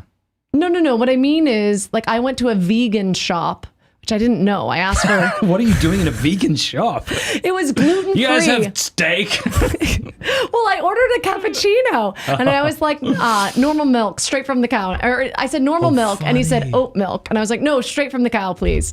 And he's like, no, we have oat milk, almond, or coconut. I was like, nope, I just want like normal milk from a cow. And he's like, yeah, we're vegan. I was like, oh, I clearly came to the wrong shop. He's like, Yeah. our oat milk's really good. I'm like, I think it would make me sick. Thank you anyhow. Yeah. I went for Peter because it was a gluten-free place. I got him gluten-free stuff. But he was really friendly and we're talking about produce. And a woman came in and was selling vegetables. And she looked like she was from California. But we were talking about the beauty of her vegetable. You know what I mean? Like just having, like, I don't know. I feel like our worlds convince us that if someone has a shaved head and it's purple, obviously they're different and they're living a different set of values than you and I. It's usually a signal that they are. Right. Yes. But I still think that we can be human and good to each other. Yes. And I just think that maybe we're starting to do that. Okay. I think that there's hope to be had for the state of our country because I have to choose that we're better than what we're seeing online. And the TikTok videos that I've never been on TikTok. I don't know what it is, but I see people making fun of TikTok videos, right? Yeah. And I'm like, I know we've got to be better than that. That poor woman that we saw in Budapest, like, we've got to be better than this, right? I don't know. Maybe I'm wrong to have hope in people, but... I love that you scratch your head like, I don't know, it's possible. All right, we get another question here. This is an anonymous question. My daughter is seeing a non-Catholic. I do not approve of this relationship, but he seems to care for her. What would you do? I mean, if my daughter was an adult, you know, and she's making her own decisions, maybe the question isn't like what can you do? You know, like, and maybe what you can do is to sit her down and to explain why it's really important that you marry another Catholic. Because that's the thing that you and your spouse has shared the most beautiful. And this might not seem like it'll be an issue now, but it will later. So you can say all the things, but then she's a grown-ass adult who can make her own decisions, right? Is he a good man? Does he love her? Are you interacting with him? And then pray, talk to her, but also try to evangelize him. I don't know. Pints with Aquinas. Yeah. Send him this video. Not this one. No. Not this Maybe video. one with Jimmy Akin in it. All right, here we go. Fella, I won't say his name in case he wants to be anonymous. I'm a single guy who rents from a married couple to help with their mortgage. We are all friends and have been for years. I'm wondering if you had any advice for how to navigate my time living here in a way that helps support them in their marriage while also not inserting myself where I shouldn't be. Looking to get married myself. Sometimes navigating relationships with my married friends can be difficult. What a beautiful question. Great question. Yeah. The person that asked the last question, would you like us to ask for this guy's number for your daughter? Seems like a stand-up chat. Yeah. I think even the fact that you're asking that is huge and shows what type of guy you are. And it shows that you're self-aware. Like the fact that you're aware that you could insert yourself in an inappropriate way is a pretty good sign that you won't do that. Yes. But I know you've lived with a married couple before, Cameron. I have. And you were terrifically helpful for them. However, it might be different because he's a fella. So what would you suggest? Yeah. So for me, when we got home from work, I actually worked with the guy. So I spent more time with this guy than his wife spent with him. Because we worked together and lived together. But he needed like alone time when he got home to like decompress or whatever. She needed all hands on deck. So I became all hands on deck and I got to help her in the kitchen. So her and I made dinner and played with the kids, and I played with the kids, interacted with them. And then we all sat down and ate together as a family. And then they, as a couple, would go upstairs and do bath time with the kids. And then I cleaned the kitchen. And then once the kids were at least in their beds, not necessarily asleep, they often would go for a walk together, the two of them, or go on a date night. And I was happy to do that. So nights that I was home, that kind of was our thing. I never ever went in their bedroom. Like that was them space. That's the sacred space. Yeah. And then I tried to just be mindful. Like if they'd invite me if they were watching a movie, but if the kids were there, I always knew I was invited and I was fine to be there. But if it was just the two of them, I would err on the side of giving them space. Mm-hmm. And I think just picking up on that and having the conversations and offering to do things that are helpful for them. I mean, what if they don't have kids? Because you didn't kind of indicate that. Yeah, well, that's different. So when Josh lived with us, we had a friend that lived with us for a while. Like randomly, he was a pilot and he would be in town often when you were out of town. And he always brought the bins out. Like anytime, like he knew what day our bins went out. Yeah. And I really appreciated that.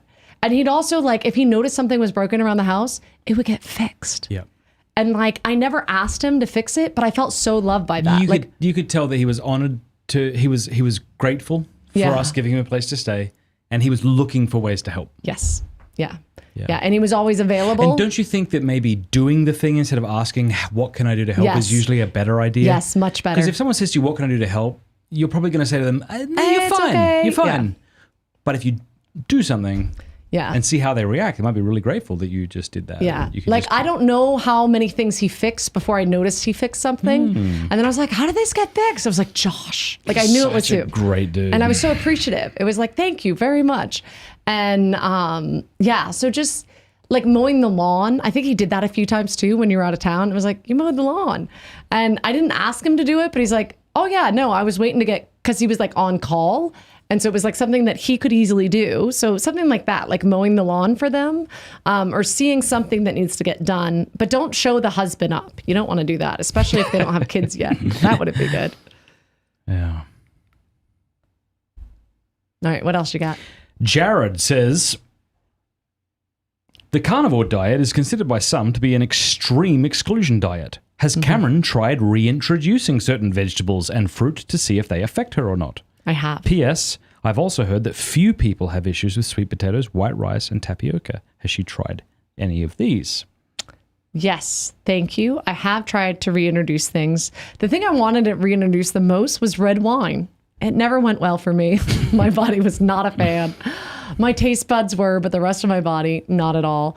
The other day, I had 5 or 6 plantain chips from Trader Joe's. Did you? They were amazing. They were so good. And I didn't react. I've tried coconut oil and coconut butter. So it's like the thicker. I've tried that. I've tried avocado. I would love to, I feel like I'm still, especially at this last really bad flare up, I'm in a state right now that I feel like my body just needs more healing. So I don't think now's the time to reintroduce. I tried to reintroduce some things, and even things that are part of carnivore diet, like prosciutto. What's that meat I like? Yeah. Prosciutto. But I don't do well with the histamines. And so like I can't even aged steak. You can't do aged beef or dry age. Yeah, I can't do dry aged. I would love to be able to do that, so I can try it again, and maybe eventually I can. But if I have it, I get really itchy and I have like a histamine reaction. So I'm not in any rush. On special occasions, I have done yogurt with berries, and berries don't seem to affect me. So I'm grateful for that. But I think if I had them all the time, so right now I feel like my GI tract is like, the way my doctor described it to me, it was almost like, so I had so much damage in my gut, but especially in my GI tract. And I was like, I feel like someone like so when I was in ICU, I felt like something broke and my GI tract stopped working. And carnivore is almost like my GI tract's on vacation, but things still go through, but there's so much less going through. There's no work. So I don't feel like, before I was always bloated and I felt like heavy. And doing carnivore, I feel like my gut's getting a break and doesn't have to work hard. So I'm afraid if I introduce too much, that it'll have to start working, and then things break and I don't know why they've broken. Yeah, exactly. So I'm not someone that thinks carnivore is like the diet everyone ought to be on.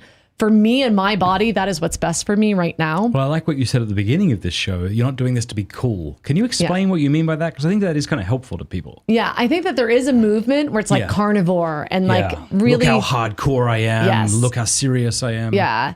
And I don't even think that people that are saying that are doing it so they look cool. But people that are following are like, this is what I want to be. I want to be this cool. I want to be this intense. And then people try to do it, and then they beat themselves up because they cheated and had avocado. And it's like, you're okay. You can eat avocado. Like, you don't have to do... have you tried avocado? I have. I've brought it back, and I stopped doing it. I'm trying to remember why. I think I may have had a flare, and I didn't know if it was it or not. Yeah. So Dr. Sean Baker is the one that like coined the carnivore diet. And I think he has a very healthy approach to it, and he will like give himself days off, and he's not like, you have to like, so I think my goal eventually would just to be in ketosis. So some people refer to them as ketovores. So you're still having some vegetables and fruit, but you stay in ketosis. So you're burning. Yeah. I think all Americans need more fat and protein than we have. So I have friends that have just upped their fat and protein and they're doing better. I've seen it even in our kids, just upping their fat and protein. Yeah. And I think that they are healthier. They're still eating a lot of stuff that's fun for them, Yeah. you know? Yeah. But like when we were traveling and eating and we were in Europe, so American hotels are totally different. But in Europe, I would have them, your first plate of food, I need to see protein and fat on it. So they get like an omelet or bacon and eggs. And then after that, they can get the other stuff they want. That's right. Like the crepes. And It's sort of like what we did with the, can I have a lemonade? You have to have a big glass of water. Once that's done, you can have a lemonade. Yeah, exactly. Yeah. So it's trying to like delay gratification. And then also like this waffle is not real food. Waffles in Europe are much better than waffles in America, but it's still not real food. And it's like this omelet that you just got. The with food in meat. America is absolutely terrible. My fear is that people are so sick of people bashing America that they're not duly critical of what ought to be criticized. Yeah. And this is one thing. We Americans, there you go, I'll put myself in the category so I don't seem like I'm attacking y'all, really need to... You love your children. You should look at the ingredients on what you are feeding them. Yeah. It is so bad. The seed oil industry, there's nothing vegetable oil, corn oil, like these oils, like they are killing us. They're what's making us obese. And people say fat's bad. And it's like, no. This type of fat is very bad. This is fake. And like using margarine, like that's just bad oils. And your body doesn't know how to process it. And then all these fillers, these words that you can't pronounce, when the ingredients are like this big and long, it's not real food. You're not nourishing your child. I agree with you. I think I would like to soften that a little bit, speaking of being soft with people when you're saying a hard truth. And that's because Americans and others have been lied to. Like we've been told that vegetable oil was good for us. We've been told these things. And so you listen and you pick up the bread at the grocery store and it has a picture of a farm and a windmill. So it looks like maybe that's healthy. So it's not like people shouldn't be ashamed of this, but I do think we have to educate ourselves and then be vigilant. You need to know that it is not food. That loaf of bread that you pick up at the store, it is not food. And then when you rub high fructose corn syrup and berries on it, like some jams have berries, some don't. Like you're adding more chemicals to chemicals, and then peanut butter that's full of bad oils and sugar and high fructose corn syrup. And you're adding that and you're like, this is my child's, there's no nutrients in that peanut butter and jelly sandwich. You can make your own sourdough. You can buy good organic bread. I'm not saying that you can buy make jam your that's own decent. Nut Yes, butter I buy peanut butter from the store and it just has peanuts and salt in it. You can do that, but you have to be tuned in. And even ones that say natural on it often will have bad oils and added sugar. But we give this to a child and then we say they can't sit still. And they have stomach problems and they have eczema and they have everything else. It's like you just fed them poison. Like none of that was real food.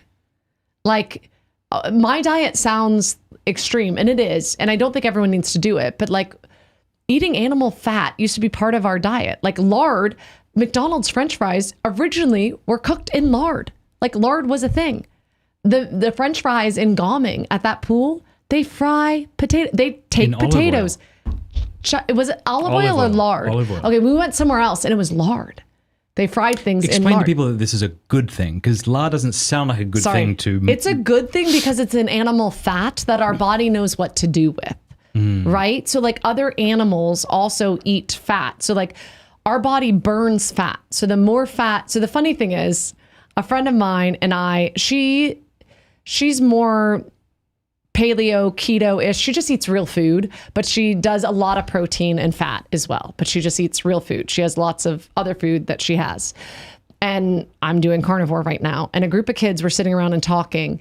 And someone said, I don't know how it came up, but someone said you shouldn't eat animal products because they'll make you fat. Oh my goodness. They shouldn't have more than one serving of meat. Is this in Europe? Yeah, in Europe. Friggin' Europeans. There's a vegan push. There is a absolute brainwashing going on about. But all the kids were saying it'll make you fat. Golly. And then what's funny is this other woman and I are the most fit of the moms. And they're like, our moms eat that in one sitting. Like they were saying the portion size, you should only have that once a week. And they're like, our moms eat more protein and fat in one meal a day. And they do that all 3 meals. And like, how are they not fat? And they're like, I don't think your information's correct. Like whatever you're learning. You heard them saying this? Yeah, they told me afterwards. So the kids are telling us, and they're like, you need to go tell these kids' moms that they won't be fat if they eat the way you eat. I'm like, whoa, okay, kids. Tell their husbands to tell them that. I'm not telling them that. I'm like, that's not the way to go about it. But yeah, we've been lied to. We've been duped, and and even that vegan, the conversation I had in line with the vegan, or he was a vegetarian. I think he had eggs in his cart. I think he was a vegetarian, but we've been duped and we've been told these things will hurt us. And if you told me that I would get to a point where I would be just eating and in Europe, I would eat at McDonald's. I would go to McDonald's and order 2 burger patties and their cheese because it was real cheddar cheese. And I just put a packet of salt on it and I'd eat 2 big burger patties from McDonald's. And I felt good afterwards.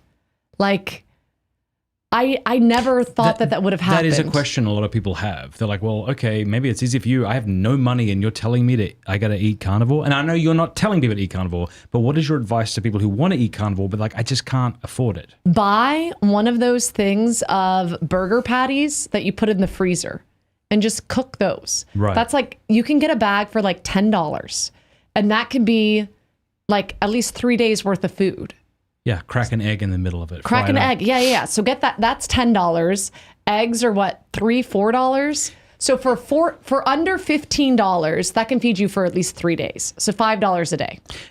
Your fella who interviewed you, Mike, what's his name? The carnivore guy? Dr. Sean Baker. He was on Rogan's show and he said that if you were eating grain-fed beef and not the best eggs, that would be way better. Yeah. Dr. Anthony Shafee, I think his name is. Yeah. He talks about that too. And they say, maybe I'm mixing them up. And Kelly Hogan, that I really like, she, I think it's called My Big Fat Carb or My Zero Carb Life. Okay. Kelly Hogan, I like her. She's great. She did carnivore. She had a doctor. She was obese, and her doctor recommended she maybe it was Atkins diet that she started with. So she did it forever ago before any of us ever knew the term carnivore diet. She lived on bologna and hamburgers and hot dogs. She had all the processed junk and she was losing weight and feeling better. Yeah. I can't eat that. If I ate an American hot dog, I'd throw up instantly. You absolutely would. So I'm not the normal person. And I will do ground beef and I will do eggs. I'll do a lot of eggs. So I probably average when I'm eating eggs, when I'm cooking eggs, I cook 6 to 8 at a time. And I probably put a tablespoon of tallow or butter in with it. And I eat that in one setting. And I feel good afterwards. I don't feel sick. You can get eggs decently priced. Yeah. And you can also get beef, and I want higher qualities of beef. So, I can thank someone that sent us a package. They're not a sponsor, but if you want to be a sponsor, send me more meat and I'll tell my husband to sponsor you. They're called Holy Cow. Let's look it up. Holycow.com. I don't know the website, but Thursday called me and was like, Matt's got a package. I'm like, I'm good. And then he's like, it's a bunch of beef. I'm like, I'm coming to pick it up right now. Holy Cow? 15 years of pushing the burger revolution. Yep, that's it. Is it? No, I don't think that's it is. Not it. That's my fear. Thursday, were they called Holy Cow? Holy Farms or... Okay, listen, they're in Lubbock, Texas. Look up Holy Cow, Lubbock, Texas. On it. It's a Catholic guy. It's grass-fed beef. I don't know. I had a bunch of steak. It was delicious. Holy Cow beef. Okay. Yes. Oh, yes. Yes, that's it. Are they in Texas? Yep, Lubbock, Texas.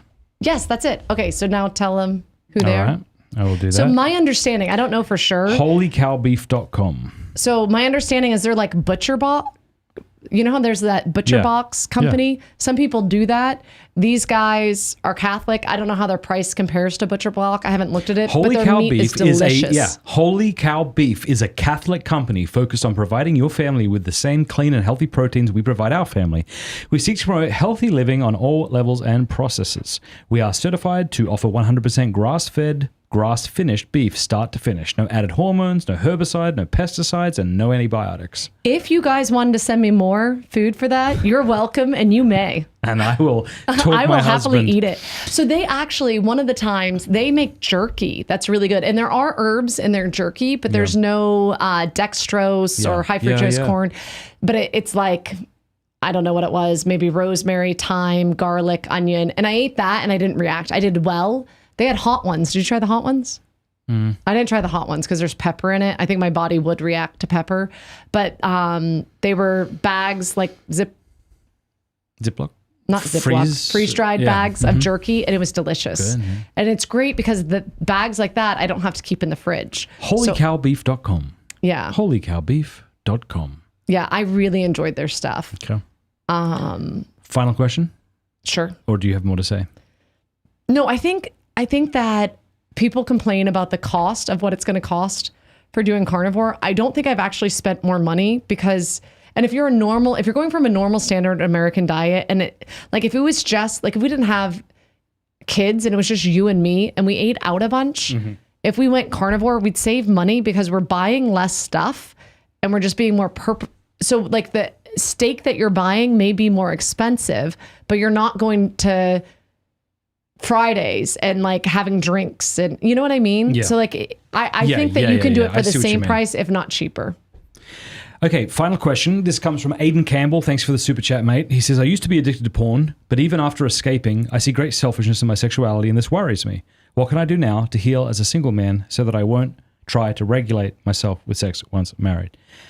Well, praise God that it sounds like you're no longer, as you would put it, addicted to pornography. That's wonderful. I would really recommend that fellas watching this, whether you're kind of struggling with porn occasionally or if it's been months or years since you've watched it, but you're kind of worried about lust and masturbation and things like that, check out strive21.com. And I'm not pushing this on you to make money because actually, they do pay me to advertise, so I guess I do make money from it. But it's free is my point. It's 100% free. Strive21.com, strive21.com. /Matt, strive21.com/MATT. Link is in the description. It's a 21-day course, and there's very high resolution videos, high production value videos of me every day, 3 to 5 minutes, kind of giving you advice over the course of 21 days. And I think you'd find it really helpful, even if you're not looking at porn right now. And also, you're going to be going through it with over 40,000 men have gone through this. Did you know that, Kami? That's amazing. Yeah, let me see. Strive21.com. I want to see how many men. That is absolutely amazing. Oh, no, 46. Over 46,000 men have gone through this. Strive21.com. I actually just got an Instagram message the other day from someone who said it changed their life. Here's some of the actual reviews. Quote, this is the first time I've intentionally gone this long without porn. Another person said, with Strive, I've never felt such a great feeling of community and brotherhood in this fight because it's a communal thing. Like, even if you don't know anyone personally who's doing it, there's a whole community section under every video of people talking with each other. But you can invite a friend to join you as you do it, which would be really good. Yep. This person says, quote, I feel totally awesome. It's been 21 days since I've looked at porn. For me, that's a huge accomplishment. Praise God. This person says, I feel myself dying to my old ways and responding completely differently to temptation. Anyway, so the point is, like, I know I'm selling it like it's a product, but it's free. It's free. Just strive21.com. What are you waiting for? Go check it out. I think you'll find it really helpful. Thank you so much. I love you so much. Thank you so much for getting off a plane and walking into my studio and spending 3 hours talking to me about all of these things. I love you. Yeah. You're very welcome. Yeah. I'm glad to have done it. Now, anything you'd like to promote or tell people to check out? I know people could follow you on Instagram or Sure. Yeah. whatever. Yep. I'm on Instagram. I'm on YouTube. I love Among the Lilies. I love my ministry. I love talking to women, meeting them. And now I feel like I have just as many suffering guys and I love hearing their stories and meeting them. But I don't put stuff out as often as I ought to. And I'm sorry, it's because I'm busy being a wife and mom. But you should still go look at the videos if you want to hear any more of what's going on in my life. I'll do an update video soon. Oh, we have another question here. Sorry. She paid $20. Very grateful. So let's get to this and then we'll wrap up. For you and Cameron, my fiance and I got engaged July 13th and we aren't getting married until 2026. Any advice you would give? Here's my advice. Get married way sooner than that. Move up the wedding date. They just got engaged and they're getting married in 2 years. Yeah. That's way too long of an engagement. I don't know your situation. And there could be legitimate reasons that you have to do that. Seriously, I'm not just saying that. Like maybe your husband's in the army or something. Maybe you're 17 and you got to wait till you turn 19. But I would say that if you're like living regularly together, like you might just fornicate because it's not natural that you progress to marriage this slowly, I don't think. I don't think it is Like you make this commitment to each other and then you wait 2, 3, 4 years. Good luck. Yeah. Like there's a natural progression. Like when I meet, if he's deployed, you're right. If he's deployed, like there could be a situation, but it would be very extreme. Have a cheap wedding. Like have 3 people come. That would be better. If you can't afford a wedding and that's what you're waiting for, do a potluck wedding. Yeah, later on. Oh, I'd say do a potluck wedding now. Yeah. Do a celebration in a couple of years. Save up for that. There's a natural physical progression that ought to happen in a relationship. When I met you for the first time at the Diocese of Ottawa, if I had have come up to you and held you like 3 seconds longer than it would have been appropriate, that's weird. Yeah. If I had to try to hold your hand in the car, that's really weird, not appropriate, right? No, yeah. But as the relationship progresses, so we're still friends, right? So then it would be inappropriate maybe to hold hands and things like this. But then after we've expressed affection and like this commitment to pursue something, okay, then the holding of the hand is appropriate, right? And then there's this move of physical intimacy that should occur. Yeah. And people are going to have different ideas of what that looks like and people are going to be different, but still there's some kind of progression. And I think to artificially kind of put that off. Yeah. Was it Father Bill? We were debating between getting married in August and there was a later date, remember? Oh yeah, because it was Houston, Texas. I'm like, it's going to be so hot. We should get married, whatever month it was. We chose like October or November. I don't know, man. I don't know about you. I want to get married to you as soon as I could. Well, I think it was Father Bill that was like, no, you got to do it sooner. I wanted to get you out of that wedding hall as soon as I could. Well, anyhow, I think that we had, a 9 month? The wedding hall was the party afterwards that we had. Like, okay, we've been here 15 minutes. Quickly, say goodbye. We're off. Okay, it was longer than 15 minutes. The point is, I think that it's good to have an engagement period, but you're getting excited for getting married. And like, if you want to spend the rest of your life with this person, why wait? Like, why not start now? Sometimes people wait to get degrees. If we had waited till you got your degree, we had our 3rd child, right? By the time, is that right? Something like that. Like, there's no point in waiting. Like discern. Like maybe you'll struggle. Discern. But be poor together. Yeah, like there's a sense in which you should be practical. Like we don't know everyone's situation. There's a wide spectrum of people with different problems out there. Yes, this is true. But I think generally speaking, our advice would be discern, talk to people you trust, and then just hurry up and get married. Yeah. I love you. Thank you. I love you too. All right. You're welcome. Bye. Bye, everybody. Bye. Bye. Bye. Bye.